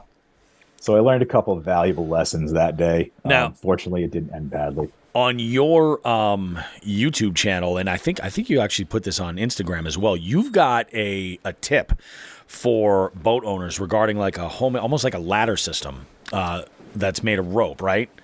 Yeah, it's a rescue ladder. Yeah. It's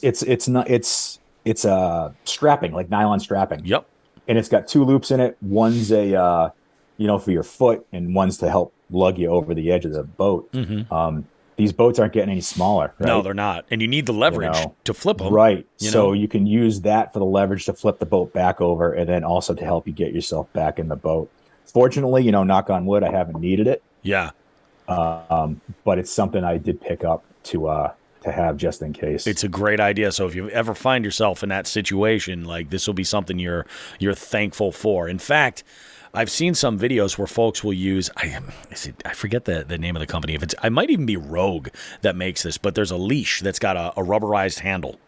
And it's got like a fastener or a beaner on the other side, so you could hook it to a grab point on your boat and use it. If you're standing up, like I know Sean does this all the time, where like he would use this to help give a little bit of leverage. Like when you're tall like he is, you need it to stand up from that angle. Stand up strap. Yep. And it's super helpful. But once that sucker's in the water, you can go and reattach it and then use that to throw it over. I think it was Chad Hoover did a video about same idea, but like having something there to let you flip that boat over, because in no way from the water you're going to turn that over. If it's one of these modern day fishing kayaks, man, they're heavy as shit. Yeah, they're big, they're heavy, and they're made to float. Yep. So trying to get the leverage over a 3-foot wide boat from in the water is difficult. Yeah, exactly. So freaking bananas. Bill, why don't you go ahead and let the listeners know where about they can track you down and see some of the content that you have going on, stuff like that. If anybody's got questions where they can message you, chance to kind of promote yourself, go for it. It's real easy. It's Bill Galekas, Galeckkas, on YouTube, and it's Bill Galekas on Instagram. I don't really do Facebook. I have one friend, that's my wife. Yep. And I keep it for, basically Facebook has become small business websites. Yeah. So exactly. that's why I have a Facebook account. But yeah, Instagram and YouTube. And yeah, if you got any questions, I'm happy to answer them if I can. Yeah. I'll also tell you that I have no idea. This is awesome, Bill. Really, I appreciate you coming on. This was fantastic. We are going to be hearing more from you throughout the off season because Sean has kind of wrangled us for that third segment, like geek quarters type thing. So we're going to be talking about all kinds of pop culture shit in there, having some fun with it. Just a couple of anglers kind of filling their winter with BS. It's going to be fun. That sounds awesome. I love it, dude. Hey, you have a good one. All right, man. Tight lines. You too, Bobby. Thanks a lot. Take care, dude. Bye-bye.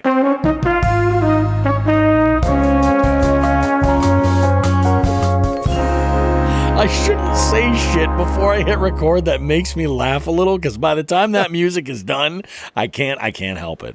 Oh, see, this is why you folks need to become jig heads so you can experience all the ridiculous shit that goes on in between these segments. We have jig heads that have been with us for the entire recording of this program so far, and it's awesome because they get to weigh in a little bit, we get to share, and sometimes we overshare. And it's good, I even got away with telling a bunch of them to shut up during one segment. They did it. They did it. They're amazing. I love our That's jig cool. heads. If you're interested in becoming a jig head, go on over to jigsandbigs.com. There's a button there that says join our Patreon. Click that son of a bitch. And all you got to do, it's $5 a month. We're limiting it to 500 members. So there's only going to be 100 slots that people can get in there for. Jump on in and join. You get access to the show. We have some exclusive jig head promo codes for, we've got Torres Eyewear in there. We've also got, I think we even have a Hookset Hoodlums gift what do you call it, a promo code in there as well.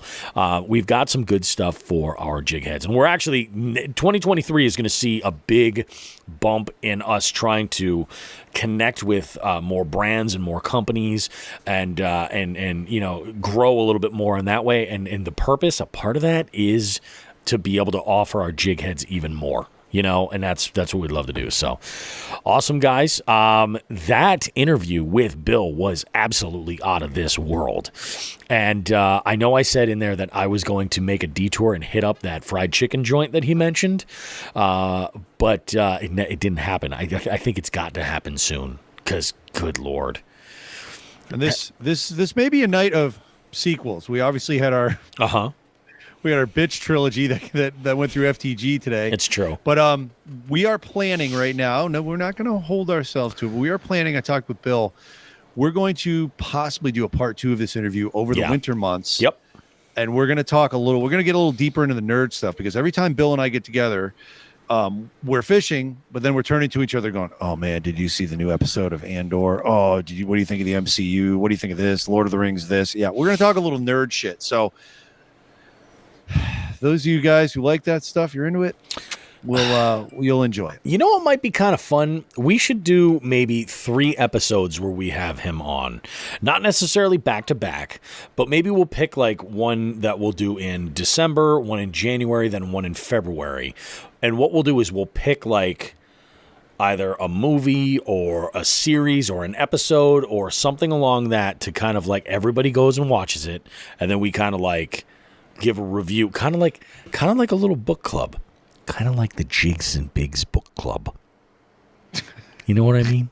Yeah. We'll get Could you say that any creepier? We'll have a little Jigs and Bigs book club where we'll make little tea sandwiches and we'll discuss fine literature. We'll step on piss clams. I love a piss clam. Oh God. The hell is wrong with us? All right. Yeah. Well, stay tuned for more Jigs and Bigs goodness because we got some shit that we're going to be talking about next week because we have our outing with Scott Wood, who is also a jig head. He's coming out with us to do some fishing out on the right side of the state, and we're going to go and do some. We're going to pillage a local seafood eatery is what we're going to do. Scott may even make it up for trivia on Friday night. We're going to find out. I know. You mentioned that. That's awesome. That'd be really, really good. I got to figure out a good bonus round to do. I'm not sure what I want to do, but I'll come up with something. Have you done I mean, you feel free to turn my buzzer off this week, even if I go or not. But have you done any like a fishing song playlist? I have. You have done a fishing song? Fishing Songs Part 2? It's tough to find some of those. I'd have to really like dive in. Some of them are, in fact, you know what? I'm going to actually call up the list and let you know what ones I put in there before, because it was a good round. It really was. I've done a couple that were kind of fishing themed. I may have been at one. I might have. That sounds like when I was going to Plan B a lot, on the Tuesday night ones. So I did ocean kayak fishing. That was one of them that I had done. Remember that? That was recent. River songs. I remember doing that. I remember that. Yeah. Remember we used Billy Joel for that. In the middle of the night. That was amazing. Missing. Let me do a search real quick here, because I'm pretty sure that I have some fishing parodies. Yeah, and a lot of these are all from fishing parody songs are in here. So I got like name the original song from the fishing parody. I actually meant just songs about fishing. Buddy, off a bad view, son. I got 99 problems, catching fish ain't one. I got fishing poles like your girl got clothes. Pros that want to see my...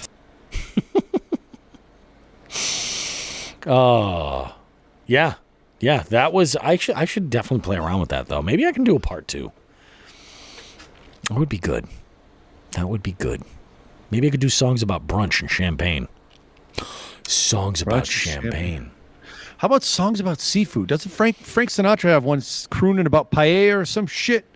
Yeah, he might. He very well might. Songs about seafood. Songs about clams. I'm a clam guy. That's all I do is eat clams. Gonna get some Megan Thee Stallion in there or what? Megan Thee Stallion. Oh, see what I did there, Bobby? I do see what you did there. There are a lot of country fishing songs. There definitely are. I just did country though, and man, there is no more volatile of a category than country. I go into any of these venues and I say, "Yeah, guys, we're doing country music," and I have like 4 people that are like, "Yes, finally," and then I've got like 80 people that are like, "Fuck you." It's New England.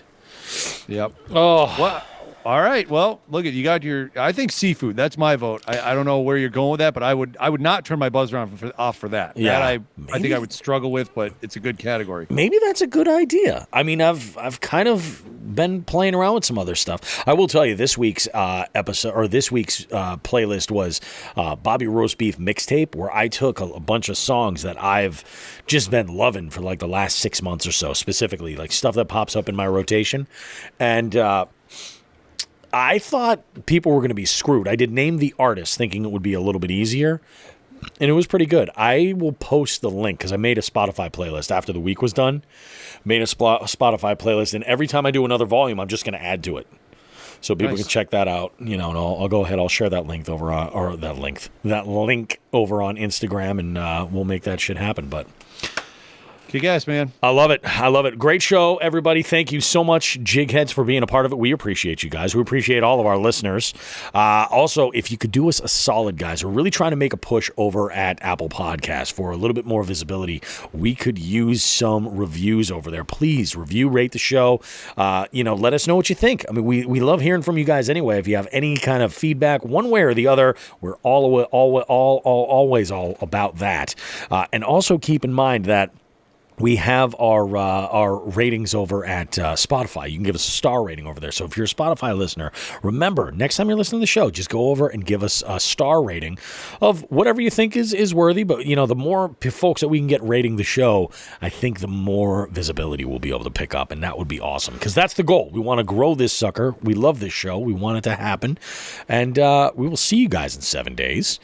Don't go too far. I am going to play a little outro music tonight that is a extended mega mix of some hip-hop jams, just because that's where my head is at after my champagne-fueled outing with my wife. And we will see you guys next week with more Jigs and Bigs goodness. Sean, you got anything you want to add in? Can't wait to do a little fishing and eat some seafood on the Cape next weekend. Party on. Sleepy Tobacco, the end. I love it, guys. You have a great one. And like we always say, tits and ass, smoke some grass. On my real life, nigga, throw your hands up. Throw your hands up. Throw your hands up. On my real life, just throw your hands up. Throw your hands up. Throw your hands up. On my real life, nigga, throw your hands up. On my real life, just throw your hands up. Throw your hands up. Throw your hands up. Hands up. Hands up. Come on, everybody, let's all get down. Come on, everybody, let's all get down. Come on, everybody, let's all get down. Let's all get down. Let's all get down. Come on, everybody, let's all get down. Come on, everybody, let's all get down. Come on, everybody, let's all get down. Down, freak, freak, y'all. I wanna freak, y'all. Freak, freak, y'all. I wanna freak, y'all. Freak, freak, y'all. I wanna freak, y'all. Freak, freak, y'all. I wanna freak, y'all. Freak, y'all. Freak, y'all. Freak, freak, y'all. I wanna freak, y'all. Freak, freak, y'all. I wanna freak, y'all. I wanna freak, y'all. I wanna freak.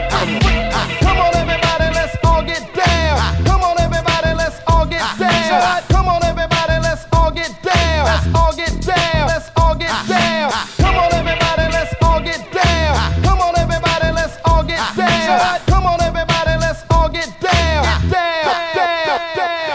Yes, yes, y'all, and you don't stop. 1, 2, y'all, and you don't stop. Yes, yes, y'all, and you don't stop. Y'all, and you don't stop. Yes, y'all, and you don't stop. 1, 2, y'all, and you don't stop. Yes, yes, y'all, and you don't stop.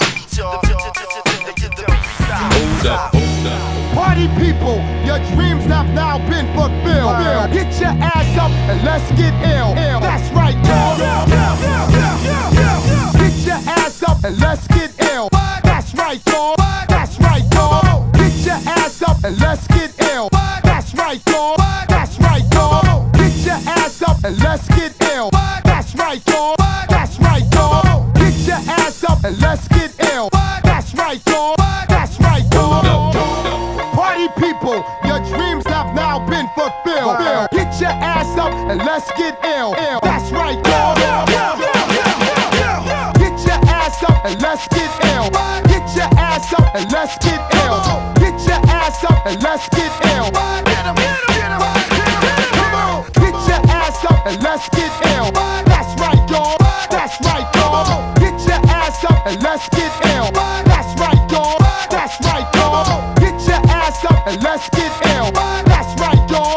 That's right, y'all. Get your ass up and let's get ill. That's right, y'all. That's right, y'all. Party people, your dreams have now been fulfilled. Get your ass up and let's get ill. That's right, y'all. Hands up, hands up, get your hands up, get your hands up, get your hands up, get your hands up, get your hands up, get your hands up, hands up, hands up, hands up, hands up, get your hands up, get your hands up, get your hands up, get your hands up, get your hands up, get your hands up, get your hands up, get your hands up, hands up, hands up, hands up, hands up, hands up. This is your time. Get your hands up, hands up. This is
Where the ladies at? Where the ladies at? Where the ladies at? Yeah. Where the ladies at? Where the ladies at? Where the ladies at? Check it out. Where the ladies at? Where the ladies at? Where the ladies at? Yeah. Where the ladies at? Where the ladies at?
ladies want war with us. Inna the car with us, them not war with us.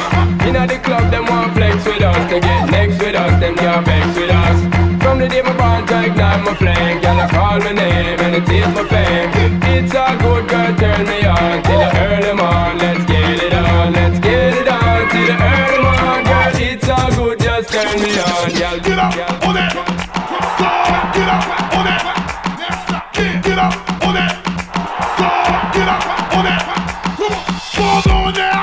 Balls on now. Balls on now. Balls on now. Stop. Online now.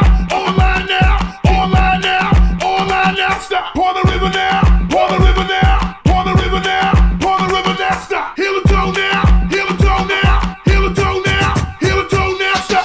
Shake that thing, miss. Can I shake that thing, miss? And I better shake that thing, yeah. Donna, Jody and Rebecca. Woman, get busy. Just shake that booty non-stop when the beat drop. Just keep swinging it, get jiggy. Get drunk up, percolate anything you want. Call it oscillate if I don't take pity. Want to see you get life on the rhythm of my ride. And my lyrics up about electricity. Girl, nobody can do you nothing cause you don't know your destiny. Yo, hold up. Yo, Sean, man, they know we came here to party. Crooklyn Clan, let's go. Yo, sexy ladies want war with us. Inna the car with us, them not war with us.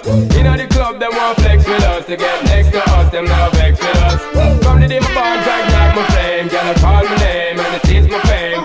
It's a good girl, turn me on till the early morn. Let's get it on, let's get it on till the early morn. Girl, it's all good, just turn me on. Let's get it on till the early morn. Girl, it's all good, just.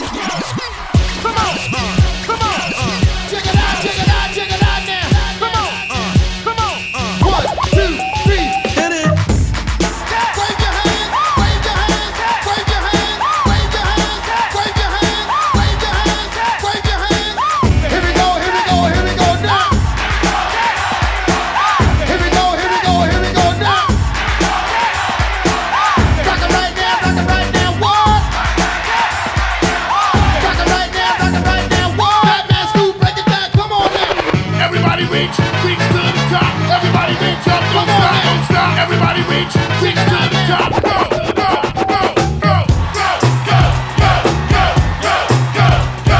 Hot girl, hot boys, hot girl, hot boys. Go, go, go, go, go. Hold up. Go, go, go, go, go, go, go. Clap your hands, everybody, come on, y'all. Clap your hands, everybody, come on, y'all. Go.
All my Broadway people, where you at? With my fellas in the back with the cognac. With my girls who think they got it like that. All my independent women, where you at? All my get money dog, where you at? With my girls with the thong, they shaking the fat. If you love to sing along, holler back. If you got the fattest ass on the block, now drop. Let a nigga see the coochie pop, now drop. Do the snake, do the freak, do the wop, now drop. Yo, don't stop, don't stop. Wheel eyes, down south thighs, now drop. Waistline, 5, 6, 7, now drop. One time, all in together, now drop. Yo, don't stop, don't stop. Bend over, bend over, bend over, bend over, bend over, bend over. Bend over, bend over, bend over, bend over, bend over, bend over, bend over. Now drop. Come on, come on, now drop. Come on, come on, now drop. Come on, come on, now drop. What, now drop. Come on, come on, now drop. Come on, come on, now drop. Come on, come on, now drop. What, right there.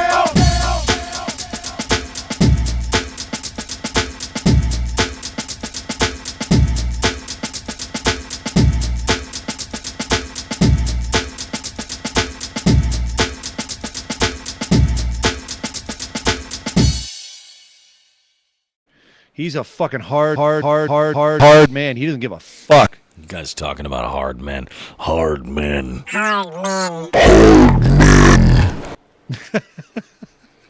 Gross. Well, all right, we're rolling in 3.